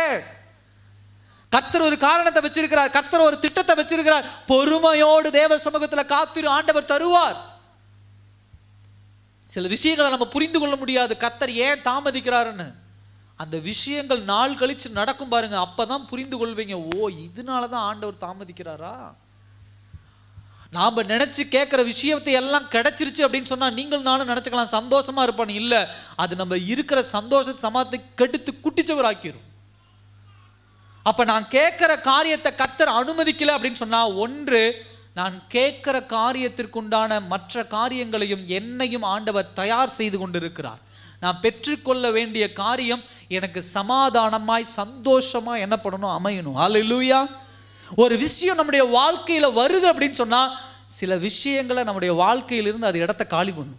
எத்தனை பேர் சொல்றீங்க அல்லேலூயா? ஆமாவா இல்லையா? ஒரு ஃப்ரிட்ஜு ஆசீர்வாதம் நினைச்சு நீங்க வாங்குனீங்கன்னா உங்க வீட்டில் ஒரு 2க்கு 2 இடத்த நீங்க என்ன பண்ணணும், விட்டு கொடுக்கணும். அதுக்கு நீங்க தயாரா இருக்கணும். இடத்தையெல்லாம் விட்டு கொடுக்க முடியாது. ஃப்ரிட்ஜ் என் வீட்டுக்கு ஆசீர்வாதம் வரணும் அப்படின்னு சொன்னா வீட்டுக்கு வெளியே தான் வைக்கணும், தூங்க முடியாது. ஐயோ, ஃப்ரிட்ஜ் வெளியே வச்சிருக்கிறோம், எல்லாம் தலை மேலே வச்சுக்கிட்டா தூங்க முடியும்? இல்லை. அப்ப சில அற்புதங்களும் சில அதிசயங்களும் என் வாழ்க்கையில நடக்கணும்னா, என் வாழ்க்கையில இருந்து சில காரியங்களை நான் வெளியேற்றணும், சில காரியங்களை நான் விட்டு கொடுக்கணும், சில காரியங்கள் இருந்து நான் வெளியே வரணும், சில காரியங்களை நான் இழக்கணும். அப்ப அது இழக்கிறதுக்கும் நான் இழந்து போகிற காரியங்கள் ஒருபோதும் என்னுடைய சமாதானத்தையும் சந்தோஷத்தை கெடுக்க கூடாதுன்னா, அதுக்குண்டான ப்ரிப்பரேஷன், அதுக்குண்டான தயாராகுதல் எனக்குள்ள ஏற்படணும் தான் சில காலங்கள் ஆண்டவர் எல்லா காரியத்தையும் தள்ளி வைக்கிறார், தாமதிக்கிறார். ஸோ இந்த விஷயத்தை தெளிவாக என்ன பண்ணணும், புரிந்து கொள்ளணும். 3வது ஒரு விஷயம், இந்த சுவரை எரிகோ மதில்களை இடிப்பதற்கான உத்திகள் அப்படின்னு சொல்லி 2 காரியம் பார்த்துருக்கோம். 3வது விஷயம் என்ன அப்படின்னு சொன்னா, ஆவிக்குரிய யுத்தம். நல்லா கவனிங்க. பிசாசானவன் இப்படிப்பட்ட சுவர்களை, தடைகளை உங்க வாழ்க்கையில கொண்டு வந்திருக்கிறான் அப்படின்னா, இதை சாதாரணமாக ஜெபிக்க முடியாது, அதாவது ஜெயிக்க முடியாது. ஜெபத்தின் மூலமாக ஸ்பிரிச்சுவல் வார்ஃபேர், ஆவிக்குரிய யுத்தத்துக்கு நீங்க தயாராகணும். எல்லா விஷயத்தையும் சுலபமா கண்ணை மூடிட்டு ஜெயிக்க முடியாது. இந்த கிரிக்கெட்ல ஜெயிக்கிற மாதிரி, பேட்மிண்டன்ல ஜெயிக்கிற மாதிரி, இந்த விளையாட்டுல ஜெயிக்கிற மாதிரி சில விஷயங்களை நினைச்சுக்கிறோம், சுலபமா ஜெயிச்சிடலாங்க. அதெல்லாம் ஒன்றும். சிகரெட்டை ஈஸியாக விட்டுருவேங்கய்யா, குடியை ஈஸியாக விட்டுருவேன், கெட்ட வார்த்தையை ஈஸியாக நான் விட்டுருவேன், திருடுறதை ஈஸியாக நான் விட்டுருவேன், ஏமாத்துறதை ஈஸியாக நான் விட்டுருவேன், சுலபமாக விட்டுருவேங்க ஐயா. ஹல்லேலூயா. அப்படின்னு நீங்களும் நானும் நினைக்கலாம். முடியவே முடியாது. நமக்குள்ள அந்த மேட்டி இருந்ததுன்னா உடைச்சிருங்க. ஒரு விஷயத்தை உங்க வாழ்க்கையில் நீங்க கட்டி எழுப்புறீங்கன்னா தயவு செய்து அதை உடைக்கவும் முடியாது, அதிலிருந்து வெளியே வரவும் முடியாது. அப்ப அதுக்கு உண்டான வழி என்னன்னா, ஒரு மிகப்பெரிய யுத்தம் நடக்கணும். அல்லேலூயா. யுத்தம்னா வார்ஃபேர், ஸ்பிரிச்சுவல் வார்ஃபேர், ஆவிக்குரிய யுத்தத்தில் அதை நடந்து அந்த யுத்தத்தில் சில காரியங்கள், யுத்தம் நடந்தால் சில காரியங்களை இழக்கணும். அப்படி சில காரியங்களை உங்க வாழ்க்கையில் நீங்க இழந்தாதான் இப்படிப்பட்ட காரியங்களை நீங்க ஜெயம் கொள்ள முடியும். அல்லேலூயா. நேரத்தை இழக்கணும், உபவாசம் இருக்கணும், தேவனுக்கென்று இன்னும் பக்தி வைராக்கியமா மாறணும், இன்னும் சில விஷயங்களை தூக்கி எறியணும். ஒரு ஃபோன் இன்னைக்கு நம்ம பார்க்குறோம், இந்த ஃபோனில் நான் பாவம் பண்ணிக்கிட்டே இருக்கிறேங்க ஐயா, இந்த ஃபோனில் என்னால் ஜெயம் கொள்ளவே முடியல அப்படின்னு சொன்னால், இன்னைக்கு இருக்கிற காலகட்டத்தில் அந்த ஃபோனை தூக்கி எறியறதுங்கிறது சாதாரண விஷயம் இல்லை. ஹல்லேலூயா. ஏன்னு சொல்லுங்க? இல்லைங்க ஐயா, இந்த ஃபோன் என்னால் ஆதார் கார்டு இணைஞ்சிருக்குது, பேன் கார்டு இணைஞ்சிருக்குது, பாஸ்போர்ட்டுக்கு இணைச்சி வச்சிருக்கிறேன், பேங்க் காரியங்கள் எல்லாம் இதில் தான் யூஸ் பண்ணுறேன், எப்படி நான் அதை தூக்கி போட்டு வாழுவேன்? எப்படி நான் அது இல்லாமல் நான் வாழுவேன்? எப்படி நான் அதை சாக்ரிஃபைஸ் பண்ண முடியும்? அப்போ என்ன பண்ணுறீங்க? எப்படியாவது அதை ஜெயிக்கிறாங்க. 2 நாள் இருக்கிற 3ஆவது நாள் திரும்ப அந்த ஃபோனில் பாவம் பண்ணிடுறேன். ஒரு எக்ஸாம்பிள் சொல்கிறேன். ஃபோனில் நான் பாவம் பண்ணிடுறேன். உங்களுக்கு ஒன்று தெரியுமா? அந்த ஃபோன் இல்லாமல் இன்னைக்கு பல பேர் வாழ்ந்துட்டுருக்குறாங்க. அல்லேலூயா. பேங்க் பேலன்ஸை பற்றி கிடையாது, ஆதார் கார்டு ஓடிபி குறித்து அவங்க கவலை கிடையாது, மற்ற காரியங்களை குறித்து கவலை கிடையாது, பீஸ்ஃபுல்லாக சமாதானமாக ஃபோன் இல்லாமல் வாழ்ந்துட்டுருக்குறாங்க. ஆனால் அந்த ஃபோனை தூக்கி எறிய முடியாதபடி இன்னைக்கு பல காரியங்கள் இதை வச்சு முன்னாடி வச்சு பின்னாடி சிக்கிட்டு இருக்கிறோன்னா தூக்கி எறியணும். லேண்ட்லைன் ஃபோனை வாங்கி வீட்டில் வைங்க. டிவியில் பாவம் பண்ணுறங்க ஐயா, ஒன்றும் பண்ண முடியல, டிவியை தூக்கி பேக் பண்ணி வைங்க. இன்னைக்கு அப்படிப்பட்ட உலகம் ஒரு மாயை உருவாக்கி இருக்கிறதா, அதிலிருந்து உடைச்சு வெளியே வாங்க. இதுதான் ஆவிக்குரிய யுத்தம். நீங்க இப்படிப்பட்ட யுத்தத்தில் ஜெயம் கொண்டீங்கனால தான் உங்க வாழ்க்கையில் இருக்கக்கூடிய பாவமான காரியங்களை நீங்க ஜெயம் கொள்ள முடியும், தடைகளை ஜெயம் கொள்ள முடியும். முடியாது, இது முடியாது, இது முடியாது, இது முடியாது, இதை என்னால் விட்டு கொடுக்க முடியாது, இதை என்னால் விட்டு கொடுக்க, ஆனால் இதை வச்சுட்டே நான் ஜெயம் கொள்ளுவேன். முடியவே முடியாது. அல்லேலூயா, முடியவே முடியாது. ட்ரை பண்ணுங்க. இத்தனை வருஷம் ட்ரை பண்ணிட்டீங்க, முடியுமா? சில விஷயங்களை தூக்கி எறிஞ்சு பாருங்க. கஷ்டமாக தான் இருக்கும், சில விஷயங்களை இழக்க தான் முடியும். கவலைப்படாத, கர்த்தர் உங்களோடும் என்னோடும் கூட உண்டு. ஹல்லேலூயா. சுவரை உடைக்க அவர் மிகப்பெரிய காரியமாக இருக்கிறார். அடுத்தது என்ன அப்படின்னு சொன்னா, ஆண்டவர் என்ன சொல்றாரு அப்படின்னா, ஒரு தீர்க்க தரிசனமா சொல்றாரு, துதிங்க, கத்துங்க. ஹல்லேலூயா. என்ன சொல்றாரு? துதி, கத்து. 7 நாட்கள் பட்டணத்தை 7 தரம் சுற்றி வர கடவர்கள். ஆசாரியர் என்ன பண்ணணும்? எக்காலங்களை ஊத வேண்டும். அவர்கள் அந்த கொம்புகளினால் நெடுந்துணி இடும்போது நீங்கள் எக்கால சத்தத்தை கேட்கும் போது ஜனங்கள் எல்லாம் மகா ஆரவாரத்தோடு ஆர்ப்பரிக்க கடவர்கள். அல்லேலூயா. அப்பனா பாஸ்டர் இவங்க எல்லாம் கத்துல செவுரு உடைஞ்சிருச்சு அப்படியா? இல்ல, கத்தி கத்தி செவுத்தையெல்லாம் உடைக்க முடியாது. கத்தி கத்தி. அப்ப இவர்கள் ஆரவார துணி எதுக்கு விட்டாங்க? தேவனை துதிக்க ஆரம்பிச்சாங்க. ஹல்லேலூயா. அப்ப ஒரு காரியத்தை ஜெயம் கொள்ளணும் அப்படின்னா, எடுத்தமா கமுத்தமா, அதை செஞ்சனா இதை செஞ்சனா, அங்கிருந்து வந்தனா இங்க, முழங்கால் படியிட்டு நீ ஆரவார துணியோடு ஜெபிச்சினா கர்த்தர் வாய்க்க செய்வார். ஹல்லேலூயா. இதுதான் யுத்திகள், இதுதான் யுத்தி. உன் வாழ்க்கையில் இருக்கக்கூடிய தடையை உடைக்க இதுதான் யுத்தி. உன் வாழ்க்கையில் இருக்கக்கூடிய எரிகோ கோட்டையை உடைக்க இதுதான் யுத்தி. கடனை வாங்கி போடு, இல்லை அவங்கள கூட்டிட்டு வரலாமா, இல்லை இந்த இடத்துல போய் சொல்லாமா, இல்லை இதை செய்யலாமா, இல்லை கதவை சாத்தி கத்தி அழுது ஜெபம் பண்ணு, இதுதான் யுத்தி. ஹல்லேலூயா. கர்த்தர் யுத்தம் கர்த்தருடையது. அவர் கரத்தில் இருக்கிறது. ஆட்டோமேட்டிக்கா சுவர் இடிஞ்சு விழும். கர்த்தர் ஒரு அற்புதத்தை செய்வார். உனக்குண்டான கானான் தேசத்தை நீங்களும் நானும் என்ன பண்ண முடியும்? சுதந்திரிக்க முடியும். ஹல்லேலூயா. 3வது பாயிண்ட் என்ன அப்படின்னா, இப்போ யுக்திகளை கண்டுபிடிச்சிட்டோம். இப்போ 3வது காரியம், உங்கள் எரிகோ சுவர்கள் உடைந்து வருவதற்கான அறிகுறிகள். நம்முடைய வாழ்க்கையில் அந்த அறிகுறிகளை, அடையாளங்களை நம்ம என்ன பண்ணணும் பார்க்கணும். அதில் முதல் விஷயம் என்ன அப்படின்னு சொன்னால், அதாவது எந்த ஒரு சுவர் உடையறதுக்கு முன்னாடி, எந்த ஒரு தடை உடையறதுக்கு முன்னாடி, எந்த ஒரு பிரச்சனை கிளியர் ஆகிறதுக்கு முன்னாடி பிரச்சனைகள் இன்னும் அதிகமாகும். ஹல்லேலூயா. தடைகள் அதிகமாகும். நான் ஏற்கனவே சொன்ன பார்த்தீங்களா, உதாரணத்துக்கு எக்ஸாம்பிள் நான் சொல்கிறேன். இந்த ஃபோன்னால தான் நான் பாவம் பண்ணிட்டு இருக்கிறேன். இந்த ஃபோன் வேண்டான்னு என்னைக்கு நான் ஒதுக்கி வைக்கிறனோ அன்னையில் இருந்தால் பிரச்சனை இன்னும் அதிகமாகும். எனக்கு இது ஆகலை, அது ஆகலை, ஃப்ரெண்டப் ஆகும். ஐயோ ஃபோன் இருந்தால் கூகுள் பேயில் பணம் பே பண்ணியிருப்பேனே, ஐயோ நான் இதை செஞ்சுருப்பேனே, நான் அதை செஞ்சுருப்பேனே, இதை பண்ணியிருப்பேனே, அதை பண்ணியிருப்பேனே, எனக்கு இப்படி ஆகுது, இவ்வளோ உனக்கு காண்டாக்ட் பண்ணேன், அந்த ஃபோன் மட்டும் கிடச்சிருந்தா எனக்கு இவ்வளோ விலையில் சம்பளத்தில் எனக்கு வேலை கிடச்சிருக்கும், இந்த இடத்துல எனக்கு மேன்மை கிடச்சிருக்கும், இவங்களுடைய காரியங்கள் நான் பங்கு பெற்றிருப்பேன். தேவனுக்குள்ள பக்தி வைராக்கியம் பாராட்டி தேவனுக்கென்று சில காரியங்களை உதறி தள்ளி தேவனுக்கென்று நீங்க நிற்கும் போது நீங்க நல்லா கவனிச்சு பாருங்க, உங்களுடைய பிரஷர், உங்களுடைய பிரச்சனைகள் இன்னும் கொஞ்சம் அதிகமாகும். பிரச்சனைகள் அதிகமாக அதிகமாக நீங்க புரிந்து கொள்ளணும், கர்த்தருடைய கரம் வேகமாக செயல்பட்டு கொண்டு இருக்கிறது. ஹல்லேலூயா. நீ ஜெபிச்சுட்டு மாத்திரம் இருக்கிற, ஆனா பிரச்சனை மாத்திரம் அதிகமாகிட்டே இருக்குது, தாங்க முடியாத அளவுக்கு சுத்திட்டு இருக்கு அப்படின்னு சொன்னா தெளிவா புரிஞ்சுக்கோங்க, கர்த்தர் செயல்பட்டு கொண்டு இருக்கிறார். ஸோ ஃபர்ஸ்ட் அடையாளம் அதுதான். இருக்கிற பிரச்சனையை காட்டில் என்ன பண்ணும்? அதிகமாக என்ன பண்ணும்? மாற ஆரம்பிக்கும். 2வது விஷயம் என்ன அப்படின்னு சொன்னால், அடையாளம், அதாவது சுவர் உடைவதற்குண்டான, உங்கள் வாழ்க்கையில் இருக்கக்கூடிய தடை உடைவதற்கான 2வது அடையாளம் என்ன அப்படின்னு சொன்னால், டிவைன் இன்ஸ்ட்ரக்ஷன். தேவனுடைய அறிவுரைகள் ஆட்டோமேட்டிக்காக உங்கள் இருதயத்துக்குள்ளே வந்துக்கிட்டே இருக்கும். ஹல்லேலூயா. இதுவரைக்கும் எல்லா விஷயத்தையும் கண்ணை மூடின மாதிரி பிளைண்டா இருப்பீங்க. என்ன பண்றதுன்னு தெரியலங்க ஐயா, ஏது பண்றதுன்னு தெரியல, கர்த்தர் மேல பாரத்தை போட்டு உட்காந்துட்டேன், ஏது நடக்கும் தெரியல, அது நடக்கும் தெரியல, இது நடக்கும் தெரியல, யாருக்கிட்ட போய் கேட்கறது, என்ன கேட்கறது ஒன்றும் புரியல, ஜெபிச்சுட்டு மாத்திரம் தாங்க இருக்கிறேன். சரி, இப்போ இம்ப்ரூவ்மெண்ட் என்ன அப்படின்னு சொன்னா, ஒவ்வொரு விஷயத்தையும் எப்படி அணுகணும்னு உங்களுக்கு ஆண்டவர் தனிப்பட்ட முறையில் சொல்லி கொடுப்பார். அல்லேலூயா. அதை நீங்க அறிந்து கொள்ள முடியாது. அது எப்படி அறிந்து கொள்ள முடியும் அப்படின்னு சொன்னா, இன்னைக்கு இந்த பிரச்சனைக்கு இந்த ஸ்டெப் எடுத்து வை, இவங்க கிட்ட இந்த வார்த்தையை பேசு, இந்த விஷயத்தை இப்படி அணுகு, இங்க போகாத, இங்க போ, இதை செய், இதை விட்டுக்குடு, இதை தூக்கி எறி, இப்படிப்பட்ட விஷயங்கள் டிவைன் இன்ஸ்ட்ரக்ஷன், தேவனுடைய அறிவுரைகள் ஒன்னொன்னா ரிலீஸ் ஆகி அதன்படி நீங்க ஃபாலோ பண்ணிட்டு இருக்கிறத பார்க்க முடியும். ஹல்லேலூயா. சில விஷயங்கள் கர்த்தர் சொல்ற விஷயங்கள் பாருங்க, நம்ம யோசிப்போம் இதெல்லாம் நடக்குமான்னு யோசிப்போம். ஆனா அந்த இடத்துக்கு போகும்போது ஆட்டோமேட்டிக்கா கதவுகள் திறக்கும், ஆட்டோமேட்டிக்கா பாதைகள் என்ன பண்ணும், விரிவடையும். இதுதான் டிவைன் ரிலீஸ், தேவனுடைய காரியங்கள் வெளிப்படுகிற விஷயம். மூணாவது விஷயம் என்ன அப்படின்னு சொன்னா, நீங்க நல்லா கவனிச்சு பாருங்க, உங்க பிரச்சனைகளை எல்லாமே உலகபூர்வமான தளத்திலிருந்து ஆவிக்குரிய தளத்துக்கு நீங்க மாற்ற ஆரம்பிப்பீங்க. ஹல்லேலூயா. எத்தனை பேர் உணர்ந்திருக்கிறீங்க?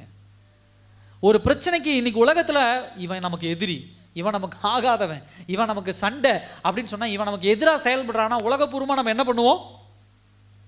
என்ன பண்ணுவீங்க? சண்டை போடுவீங்க.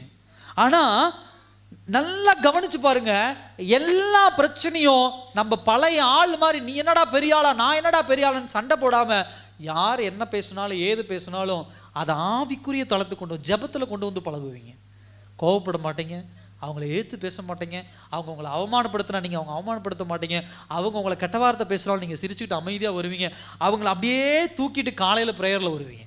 ஆண்டவர் இந்த அம்மா என்ன இப்படி பேசிட்டாங்க, ஆண்டவர் இந்த ஐயா என்ன இப்படி பேசிட்டாங்க, ஐயா இவங்க எனக்கு விரோதமாக எந்திரிச்சிட்டாங்க, இவங்க எனக்கு விரோதமாக செயல்படுறாங்க, இவங்க எனக்கு எதிரியாக செயல்படுறாங்க. அப்போ என்றைக்கு தேவ பிள்ளைகள் பிரச்சனைகளை ஆவிக்குரிய தளத்திற்கு ஜெபத்திற்குள்ளாக கொண்டு வர ஆரம்பிக்கிறாங்களோ அப்பயே புரிந்து கொள்ளுங்க, கர்த்தர் உங்க சுவரை உடைக்க ஆரம்பிச்சுட்டார். ஹல்லேலூயா.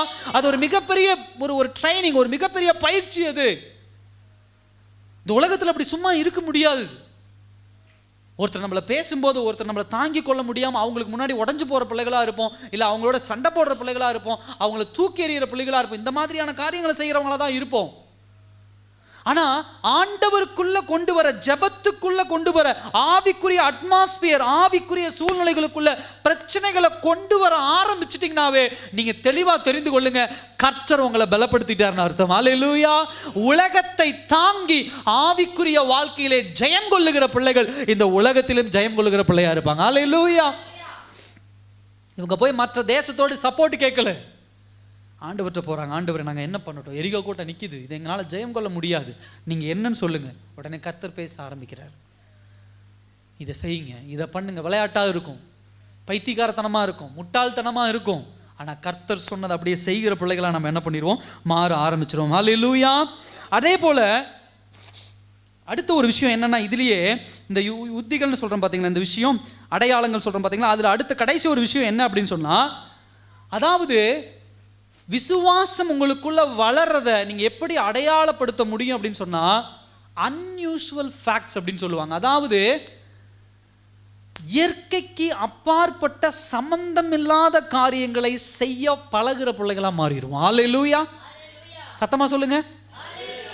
ஆண்டவர் ஒரு வார்த்தை சொல்றாரு பைபிள்ல, ஒரு கன்னத்தை அறைந்தால் மறுகன்னத்தை.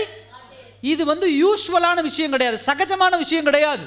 ஒருத்தன் ஒரு கன்னத்தில் அரைஞ்சிட்டானவே, நீ யாரு, நீ எந்த ஊருக்காரன், ஏது ஊருக்காரன், உனக்கு என்ன ஸ்ட்ரென்த் இருக்குது, நீ எப்பேற்பட்ட ஆள்னு அதை தெரிஞ்சு அவனை 4 கன்னத்தில் அடித்து அவன் கையை காலை முறிக்கிறது தான் உலக பிரகாரமான வழக்கு. ஆனால் அட் த சேம் டைம் அவன் ஒரு கன்னத்தில் அரைஞ்சோன்னா, எஸ் அரைஞ்சிட்டிங்களா, இந்தாங்க இந்த கன்னத்தில் அரைங்க அப்படின்னு காட்டுறது சாதாரண விஷயமா இந்த உலகத்தில்? அது அன்யூசுவல் ஃபேக்ட்ஸ். அது அப்ப விசுவாசத்தில் இருக்கிற பிள்ளைகள் தான் இப்படிப்பட்ட சம்பந்தமில்லாத காரியங்களிலே அர்ப்பணித்து நடக்கிற பிள்ளைகளா என்ன பண்ணுவாங்க, இருப்பாங்க. ஹல்லேலூயா. நல்லா கவனிங்க, இந்த எரிகோ கோட்டை இடிந்து விழணும் அப்படின்னு சொன்னா சுத்தி நடக்கடான்னு ஆண்டவர் சொல்றாரு. எஸ் ஆண்டவர், நாங்க நடக்கிறோம். நடந்தா இப்படி அட்லீஸ்ட் இந்த செவுரு மேலே இப்படி நடந்திருந்தா கூட ஏதாவது ஒரு இன்ச்சு நடந்து என்ன பண்ணியிருக்கலாம், தேஞ்சிருக்கலாம். இப்போ இப்படி நடக்கும்போது இங்கே பார்க்குறோம், நம்ம செவுரு இந்த கீழே இருக்கக்கூடிய நிலங்கள் உடையிறது இதெல்லாம் நம்ம பார்க்குறோம். இப்போ ஒருவேளை ஆண்டவர் என்ன பண்ணிக்கலாம், இப்படி செவுத்து மேலே எல்லாரும் நடங்க அப்படின்னு சொன்னால் கூட இதில் நடந்த அழுக்காகி அந்த சுண்ணாம்பு குட்டி ஒரு இன்ச்சு 2 இன்ச்சு குறையும். ஆனால் ஆண்டவர் என்ன சொல்கிறாரு, செவுரு அப்படியே இருக்கட்டும், இதை சுற்றி நீங்கள் என்ன பண்ணுங்கள், இப்படி நடந்துட்டுருங்க. அப்போ இங்கே நிலத்துல தான் தேய்மானம் ஏற்படும், செவுத்துல தேய்மானமே ஏற்படாது. இது அன்யூஷுவல் ஃபேக்ட் இல்லை. இது சம்பந்தமே இல்லாத ஒரு காரியம், எப்படி ஆண்டவர் இதை செய்ய முடியும் அப்படின்னு சொன்னா, விசுவாசம் வளர்ந்துருச்சுன்னா ஆண்டவர் என்ன சொன்னாலும் கண்ணை மூடிட்டு செய்வீங்க. அல்லேலூயா. 5 அப்பம் 2 மீனை ஆண்டவர் என்ன பண்ணார், மேலே காட்டி கீழே கொடுத்தாரு, போய் எல்லாத்துக்கும் கூட. எல்லாத்துக்கும் கூட என் கூடையில் 1 அப்பம் 1 மீன் தான் இருக்குது, இது எப்படி நான் எல்லாத்துக்கும் கொடுக்க முடியும் அப்படின்னு யோசிச்சா அப்படியே நின்றுக்கிட்டே இருக்க வேண்டியதான். அவன் போகிறான், கூடை எடுக்கிறான், ஒரு ஆளுக்கு 1 அப்பம் 1 மீன் கொடுத்துட்டு அடுத்தவங்கிட்ட போகிறான், பார்த்தா 1 அப்பம் 1 மீன். அதை எடுத்து அவனுக்கு கொடுக்குறான், அந்த அம்மாவுக்கு கொடுக்குறான், அடுத்தது போய் நிற்கிறான், 1 அப்பம் 1 மீன். Unusual fact. அல்லேலூயா. இன்னொரு சம்பவம் இருக்குது, சொல்லுங்க பார்க்கலாம். என்னென்னு? சம்பந்தம் இல்லாத ஒரு காரியம். சொல்லுங்க. அல்லேலூயா. கையை தட்டுங்க பார்க்கலாம். எஸ். என்ன சொல்றாரு ஆண்டவர் இயேசு கிறிஸ்து? என்ன சொல்றாரு? போய் கச்சாடிகள் என்ன பண்ணுங்க, தண்ணியை நிரப்புங்கிற. நிரப்பிட்டு என்ன சொல்றாரு, கொஞ்ச நேரம் கழிச்சு எடுத்து கொண்டு போய் என்ன பண்ணுங்க, ஜூஸ் அதுக்கு என்ன பண்ணுங்க, கொடுங்க அப்படிங்கிறார். என்னையா அவரு தண்ணியை ஊற்றணும், தண்ணி கொண்டு போய் நம்ம மூஞ்சில ஊற்றிட மாட்டாங்க, அது எப்படி திராட்சை ரசமா மாறும்? அன்யூசுவல் ஃபேக்ட் இல்லை. எப்படி அது திராட்சை ரசமா மாறும்? சம்மந்தம் இல்லாத ஒரு செயல் இல்லை. தண்ணியை ஊற்றிட்டு எப்படி மாறும்? அந்த தண்ணியை ஒருத்தன் மோண்டு, ஒரு வேலைக்காரன் மோண்டு அதை கொண்டு போய் கொடுக்குறான். ஏங்க யாரோ இயேசு அவங்க அம்மா சொன்னாங்க, இயேசு என்ன சொல்கிறாரோ சரி, என்ன நடந்தது? அவர் என்னமோ தண்ணியை ஊற்ற சொன்னாருங்க, அப்புறம் தண்ணியை கொண்டு வந்து உங்ககிட்ட கொடுக்க சொன்னார், இது திராட்சை ரசமாக மாறிடும் அப்படின்னாரு. அவன் வாங்கி குடிச்சு பார்க்குறான், என்ன சொல்கிறான், இந்த திராட்சை ரசத்தை எங்கடா வச்சுருந்தீங்க இவ்வளோ நேரம், இவ்வளோ டேஸ்ட்டாக இருக்குது. அல்லேலூயா. அப்போ விசுவாசம் தான் அந்த மாதிரி செய்யும். ஃபெய்த் இருக்கும்போது தான் இப்படிப்பட்ட காரியங்களை உங்கள் வாழ்க்கையில் செய்ய தூண்டும், விட்டு கொடுக்க செய்யும், அர்ப்பணிக்க செய்யும். இது எல்லாம் எதற்குண்டான அடையாளங்கள்னா, உங்கள் வாழ்க்கையில் கட்டி எழுப்பப்பட்டிருக்கிற எரிகோ கோட்டை உடைந்து கொண்டு இருக்கிறது என்பதற்குண்டான அடையாளங்கள். அல்லேலூயா. 4வது விஷயம் சொல்கிறேன் பாருங்க. சுவர்களை எப்படியாவது நிற்க வைக்க பிசாசானவன் மேற்கொள்ளும் திட்டங்கள். அல்லேலூயா. நல்லா கவனிங்க. முதல்ல சுவர்களை ஆராய்ந்து கொள்ளணும். 2வது என்ன, எரிகோ கோட்டை இடிப்பதற்கான உத்திகள் என்னன்னு பார்த்தோம். 3வது என்ன, உங்கள் எரிகோ சுவர்கள் உடைந்து வருவதற்கான அறிகுறிகள் என்னன்னு பார்த்தோம். 4வது என்ன அப்படின்னு சொன்னா, சுவர்களை எப்படியாவது நிற்க வைக்க பிசாசானவன் மேற்கொள்ளும் திட்டங்கள். அல்லேலூயா. இந்த பக்கம் நம்ம ஒவ்வொரு செங்கலா எடுத்து இப்படி வச்சுட்டு இருக்கிறோம், அந்த பக்கம் 2 செங்கலா ஒருத்தர் எடுத்து வச்சுட்டு இருக்கிறான். என்ன பண்றான்? சத்தமா சொல்லுங்க. என்ன பண்றான்? 2 நீ ஒரு செங்கல் எடுத்து வைக்கிறான், அவன் 2 செங்கல். 1 எடுத்து வச்சுட்டியா, அந்த 2 வைக்கிறேன். நீ 3 எடுத்து வச்சுட்டியா, 1 லோடு செங்கலை இறக்குறேன், இந்தா 1 லோடு செங்கலை இறக்குறேன். அப்ப தடைகளை நாம் உடைத்து கொண்டே இருக்கும் பொழுது அங்க நம்மளை காட்டிலும் ஒருத்தன் என்ன பண்றான், வேகமா செயல்பட்டு கொண்டிருக்கிறான். எதற்காக? சுவர்களை இன்னும் கட்டி நம்மளை எப்படியாவது தடுக்கணும் அப்படின்னு சொல்லி. அதுக்கு அவன் சில பாயிண்ட் யூஸ் பண்றான். ஃபர்ஸ்ட் பாயிண்ட் என்ன அப்படின்னா, திரும்ப ரிப்பீட்டடா வரதான். ஃபர்ஸ்ட் காரியம் என்ன அப்படின்னு சொன்னா, பயமும் சந்தேகமும். அல்லேலூயா. பயத்தையும் சந்தேகத்தையும் தான் விதப்பா. இஸ்ரவேல் ஜனங்கள் கிட்ட நெருங்கி வந்துட்டாங்க. நெருங்கி வந்தோடனே 12 கோத்திரங்கள், 12 கோத்திரங்கள்ல ஒவ்வொரு கோத்திரத்திலையும் ஒரு ஆளை தேர்ந்தெடுக்கிறாங்க. தேர்ந்தெடுத்து என்ன சொல்றாங்க, எப்பா கானானை சுதந்திரிக்க வேண்டிய நேரம் வந்துருச்சு, நீங்க போய் அந்த ஊரை பாருங்க, அந்த ஊர்ல இருக்கக்கூடிய ஆட்களை எல்லாம் பாருங்க, அவங்கள பார்த்துட்டு வாங்க, அவங்களோட நம்ம சண்டை போடலாம் அப்படிங்கிறாங்க. அப்ப கோத்திரத்துல ஒருத்தன் மீதம் 12 கோத்திரத்தில் இருக்கக்கூடிய ஆட்களும் என்ன பண்றாங்க, போறாங்க. அவங்க போயிட்டு அங்க போய் இந்த ஊரை எல்லாம் வேவு பார்க்குறாங்க. வேவு பார்த்துட்டு திரும்ப மோசேட்ட வராங்க. மோசேட்ட வந்து என்ன சொல்றாங்க, என்ன சொல்றாங்க, என்ன சொல்றாங்க, 12 பேத்துல போனதுல 10 பேர் சொல்றான்.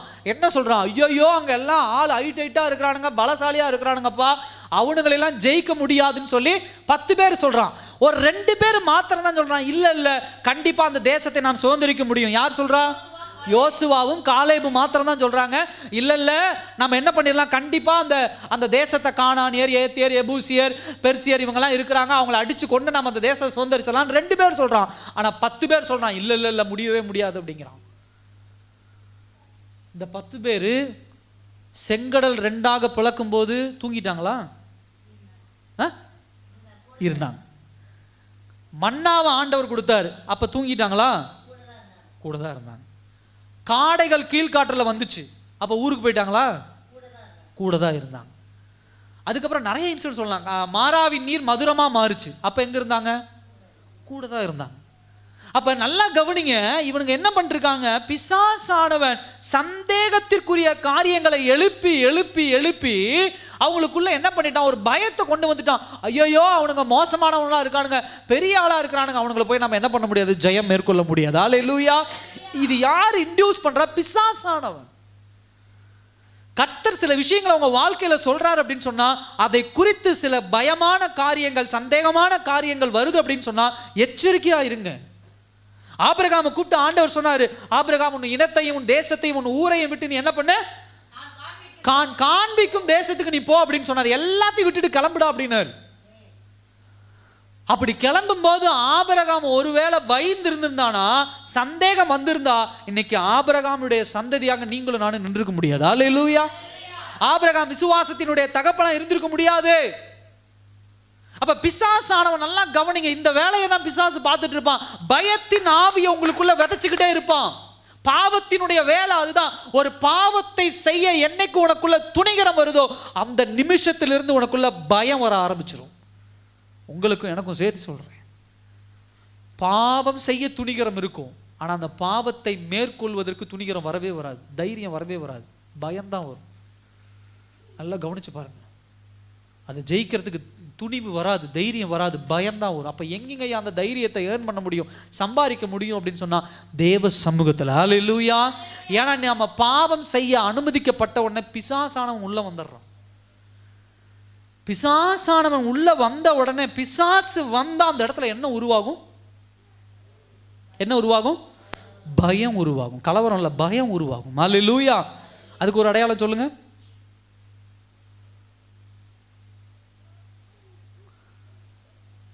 யோசிங்க யோசிங்க யோசிங்க யோசிங்க. நிழல் வருமா, இருள் வேற, சர்ப்பம். குழு கொடுக்குறேன் ஏங்க, இதுக்கு மேல என்ன சொல்ல முடியும்? ஆதாம் ஏவாள் பாவம் செஞ்ச உடனே ஆண்டவர் வந்தோடனே என்ன பண்ணாங்க, ஓடி. ஏன் ஓடி ஒளிந்தாங்க? யாரு மேல பயம் வந்துச்சு? ஹல்லேலூயா. நான் ஒரு போர்டு மட்டும் வச்சேன்னா கரெக்டா இருக்கும். ஆமா, நம்ம எல்லாம் பிள்ளைகள் தானே, இதுல போய் என்ன இருக்கு? அப்ப நானும் உங்களை மாதிரி தானே கத்துக்கிறேன். அப்ப நல்லா கவனிங்க, பாவம் வந்து பிசாசானவன் உள்ள வந்துட்டாவே அங்க ஆட்டோமேட்டிக்கா பயம் வராது. இதுக்கு முன்னாடி ஆண்டவர் வரும்போதெல்லாம் ஆதாமுக்கோ ஏவாளுக்கோ பயம் கிடையாது. பகலிலே குளிர்ச்சியான வேளையிலே அழகா ஜாலியா என்ன பண்ணி கொண்டு இருக்கிறாங்க, உலாவி கொண்டு இருக்கிறார்கள். உலாவுதெல்லாம் கவனிச்சுக்கோ, எப்படி கையை பிடிச்சுக்கிட்டு பேசிக்கிட்டு, அங்க பாருங்க ஆண்டவரே, அதை பாருங்க, இதை பாருங்க ஆண்டவரே, இப்படி ஆண்டவரே, அப்படி ஆண்டவரே அப்படின்னு ஜாலியா உலாவிட்டு இருக்கிறாங்க. இப்ப பாவம் வந்த உடனே என்ன பண்ணான், ஓடி ஒளிந்து கொண்டான். பயம் வந்ததுனால தான் ஒளிஞ்சுக்கிட்டான். அப்ப பிசாசானுடைய வேலை அதுதான். நீங்க நல்லா கவனிச்சு பாருங்க, ஒரு தப்பு பண்ணிடுறீங்க, ஒரு பாவம் பண்ணிடுறீங்கன்னா முதல்ல உங்களுக்குள்ள வர விஷயம் பயமா தான் இருக்கும். ரெண்டாவது, இந்த பயம் வந்துட்டா எச்சரிக்கையா இருங்க, பிசாசானவன் நீங்க ஒரு செங்கல் எடுத்து வச்சிருக்கீங்க, அவன் 2 செங்கலை வச்சுட்டான்னு அர்த்தம். அடுத்தது என்ன அப்படின்னு சொன்னா, தேவனுடைய வார்த்தைக்கு, தேவனுடைய அறிவுரைக்கு, இன்ஸ்ட்ரக்ஷனுக்கு கீழ்ப்படியாம போயிடும். வேத வசனத்துல என்னென்னலாம் சொல்லுதோ, என்னென்னலாம் ஆண்டவர் நம்மளுக்கு கற்பித்தாரோ அதுக்கு அத்தனைக்கும் கீழ்ப்படியாம போயிடும். பிசாசு ஒரு பாவத்தை கொண்டு வரானா, ஒரு ஒரு ஒரு பாவமான காரியத்தை உங்க வாழ்க்கையில கொண்டு வரானா, நல்லா கவனிச்சு பாருங்க, அது ஃபர்ஸ்ட் முரண்படுற விஷயம் எதா தான் இருக்கும், எதா இருக்கும், தேவ வார்த்தையா தான் இருக்கும். பாவத்தினுடைய முதல் பாயிண்டே என்னவா இருக்கும், தேவன் சொல்றத மீறது, தேவனுடைய இன்ஸ்ட்ரக்ஷனை மீறதா இருக்கும். வேற எதுவும் கிடையாது. உங்களுக்கு சந்தோஷத்தை கொடுக்குது, சமாதானத்தை கொடுக்குது, அதெல்லாம் கிடையவே கிடையாது. ஃபர்ஸ்ட் காரியம், நீங்க எப்ப தேவனுடைய வார்த்தையை மீறீங்களோ அப்போ உங்களுக்கு சில நேரம் சந்தோஷம் இருக்கலாம், சில நேரம் மகிழ்ச்சி இருக்கலாம், சில காரியங்கள்ல உங்களுக்கு என்ன பண்ணலாம், ஒரு குதூகலமா இருக்கலாம். ஆனா ஃபர்ஸ்ட் காரியம், நீங்க பாவம்னு கால் எடுத்து வைக்கிறது, நீங்க ஃபர்ஸ்ட் சந்தோஷத்தையோ இல்ல சமாதானத்தையோ, ஒரு ஜாயை, ஒரு மகிழ்ச்சியை சுதந்திரிக்கிறது கிடையவே கிடையாது. முதல் காரியம், ஃபர்ஸ்ட் பாயிண்ட் என்ன அப்படின்னா, தேவனுடைய வார்த்தையை மீறும், அதுதான் பாவம். அப்ப பிசாசு ஒரு மனுஷனுடைய வாழ்க்கையில வந்து அதான் செய்யலாம். மூணாவது ஒரு காரியம் என்ன அப்படின்னா, ஏற்கனவே சொன்னதுதான். மூணாவது ஒரு காரியம் என்ன அப்படின்னா, ஒரு மனிதனுக்குள்ள பாவம் வந்துருச்சு, பிசாசு கல்லை தூக்கி வைப்பான். என்ன தூக்கி வைப்பான் அப்படின்னா, உனக்குள்ள இருக்கக்கூடிய விசுவாசத்தை உடைப்பான்.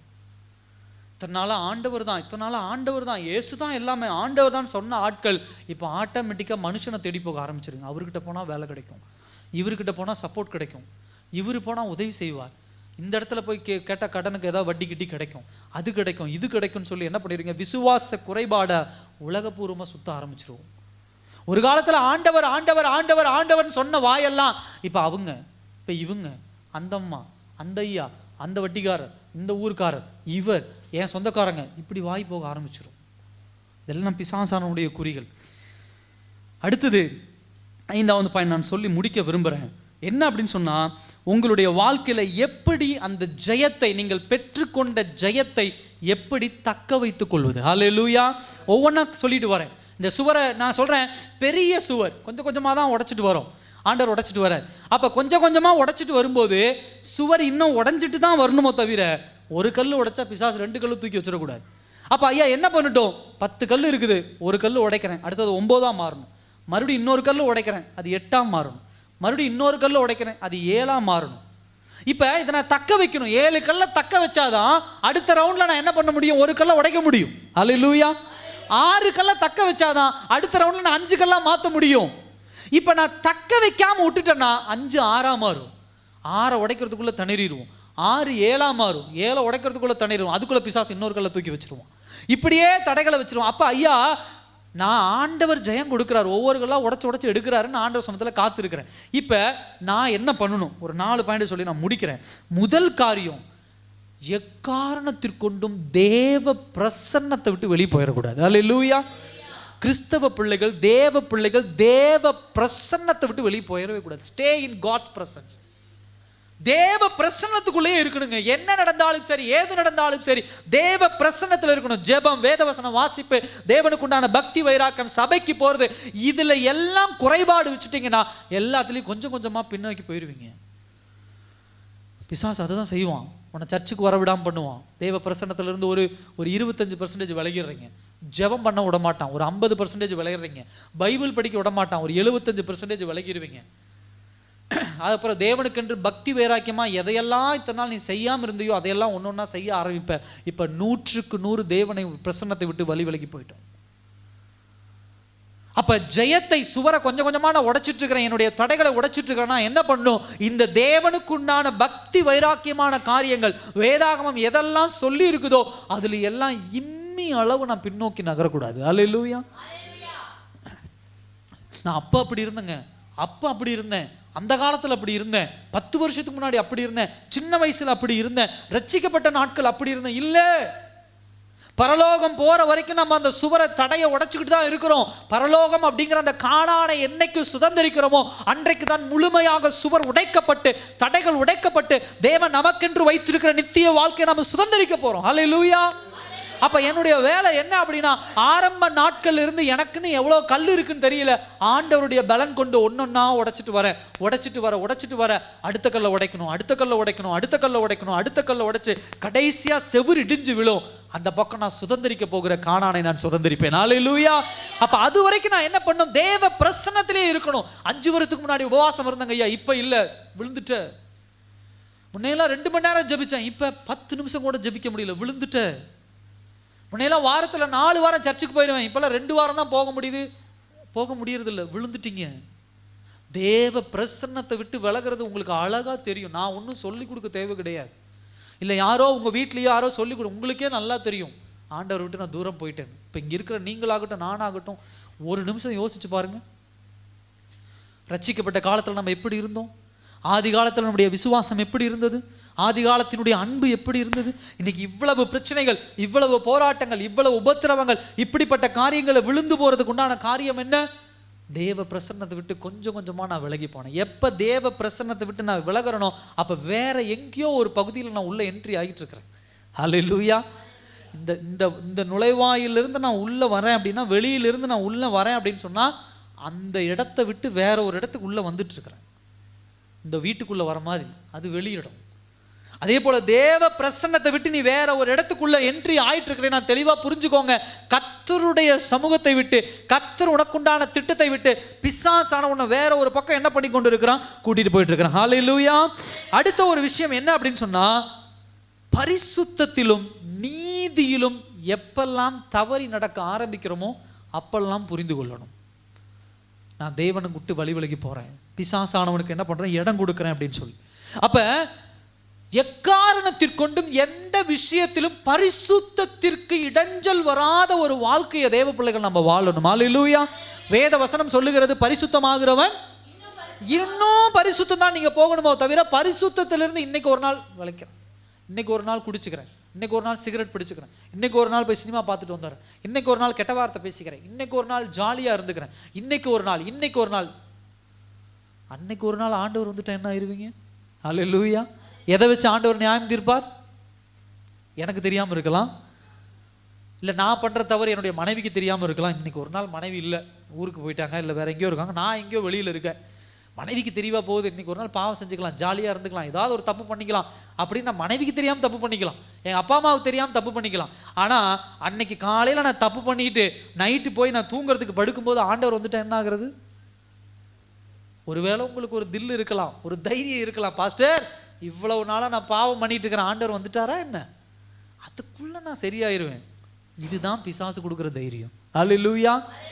இந்த தைரியம் ஆண்டவர் வருக. அதனால தான் ஆண்டவர் சொல்லிட்டாரு, நான் எப்படி வருவேன், திருடனை போல வருவேன், எப்போ வருவேன் எப்படி வருவேன்லாம் சொல்ல மாட்டேன்ட்டார் ஆண்டவர்.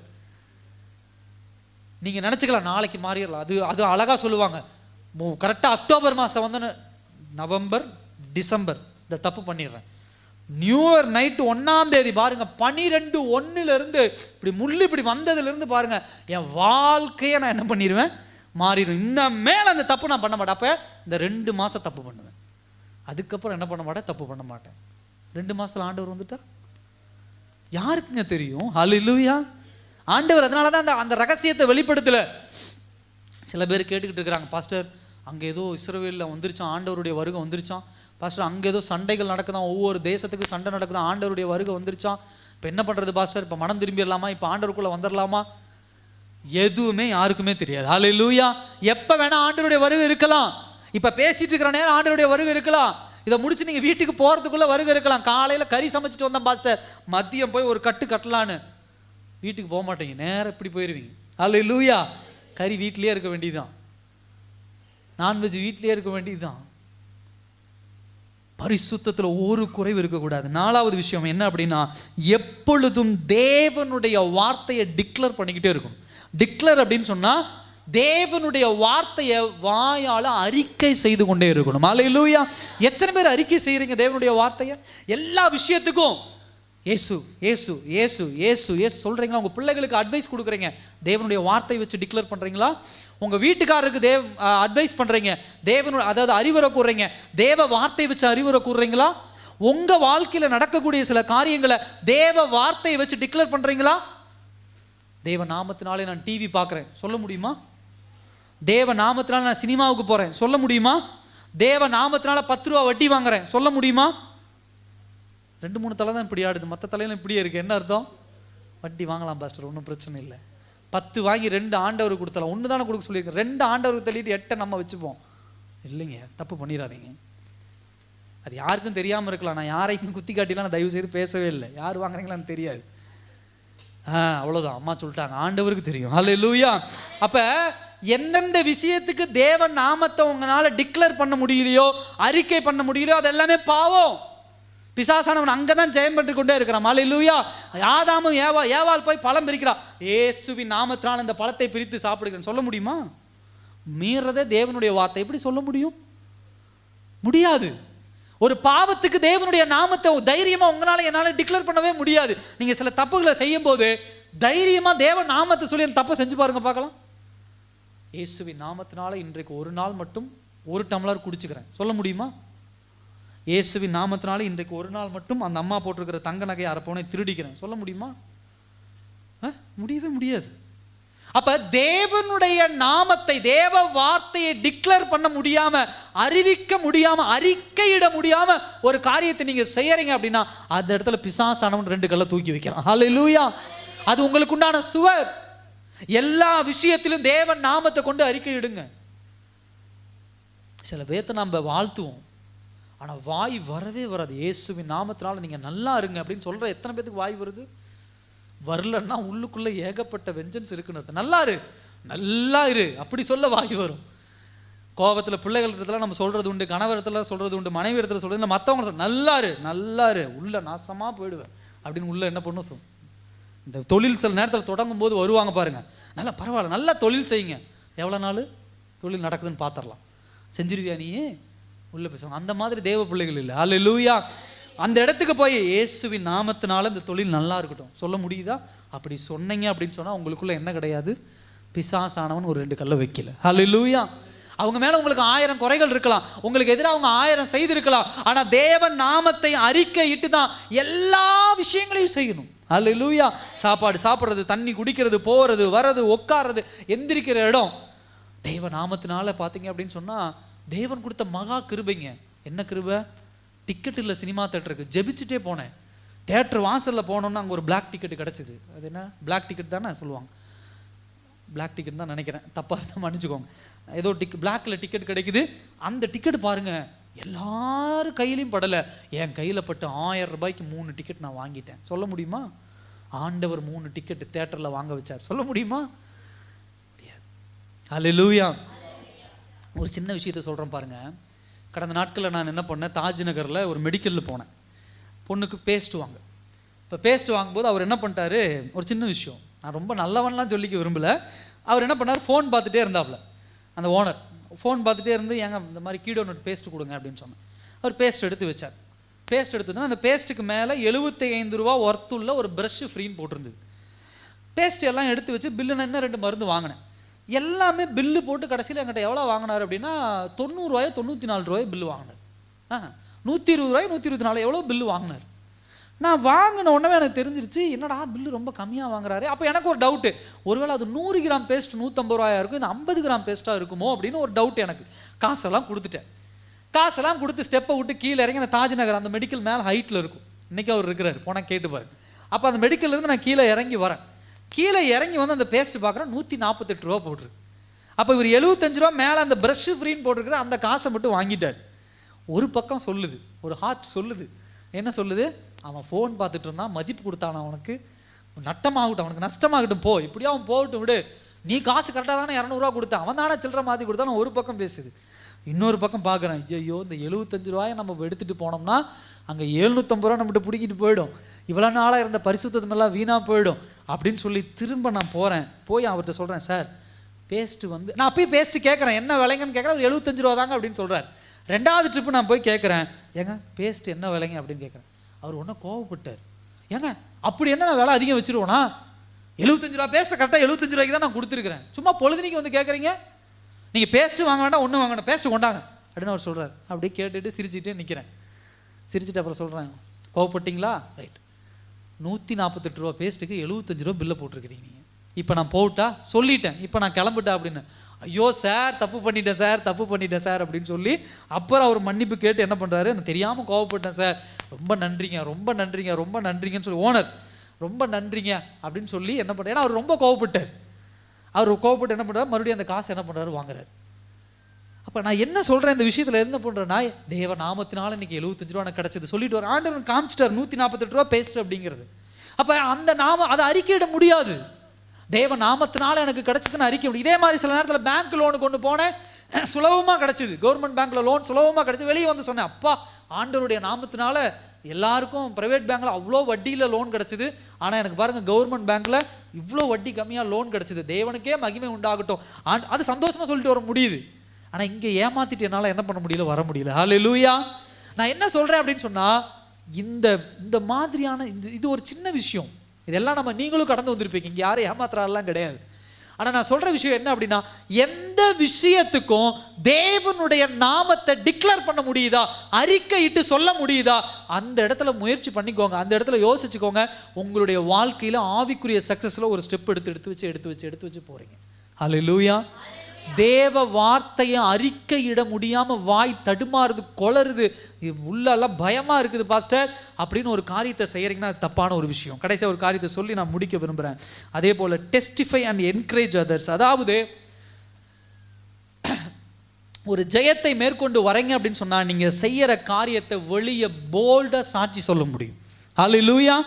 எந்தெந்த விஷயத்தை வெளியே போல்டா தைரியமா உங்களால சொல்ல முடியுதோ அந்த விஷயங்கள் எல்லாமே தேவ கரத்தோடு தேவனுடைய அனுமதியோடு நடக்கிற ஒரு விஷயம். ஹல்லேலூயா. இந்த விஷயத்தை நான் தைரியமா இன்னைக்கு உதாரணத்துக்கு நான் வந்து உங்க மத்தியில் சொல்றேன். இதே விஷயத்தை 75 ரூபாய் ஏமாத்திட்டு வந்து நான் தைரியமா சொல்லியிருக்க முடியுமா? நீங்களும் அப்படிதானே? இன்னைக்கு உங்களை எழுப்பி கேட்டாலும் சொல்லுவீங்க. அதை தைரியமா நம்ம டெஸ்டிஃபை பண்ண முடியும், சாட்சி சொல்ல முடியுது இல்ல? அப்ப இந்த உலகத்திலே தைரியமாக சாட்சி சொல்லக்கூடிய விஷயங்களை நம்ம செய்துட்டு வரோம் அப்படின்னு சொன்னா, போல்டா வெளியே சொல்லக்கூடிய காரியங்களை தைரியமா சொல்லிட்டு வரோம் அப்படின்னு சொன்னா, தெளிவா புரிந்து கொள்ளுங்க, ஆண்டவர் நம்மளை நல்ல பாதையில கொண்டு போறார். ஹல்லேலூயா. பாவமான காரியங்களை ரகசியமாக சில பேர்த்துட்டு தான் சொல்ல முடியும், தைரியமா சொல்ல முடியாது. அப்படி சொல்றதா இருந்தாலும் உங்களுக்கு ரகசியமா சொல்றது கூட பயத்தோட தான் சொல்லுவீங்க. ஏன்? வெளியாட்டியாவது சொல்லிடுவாங்களோ இந்த விஷயத்தை அப்படின்னு. ஹல்லேலூயா. சகோதர சகோதரி, இதுதான் நான் சொல்ல வரேன்.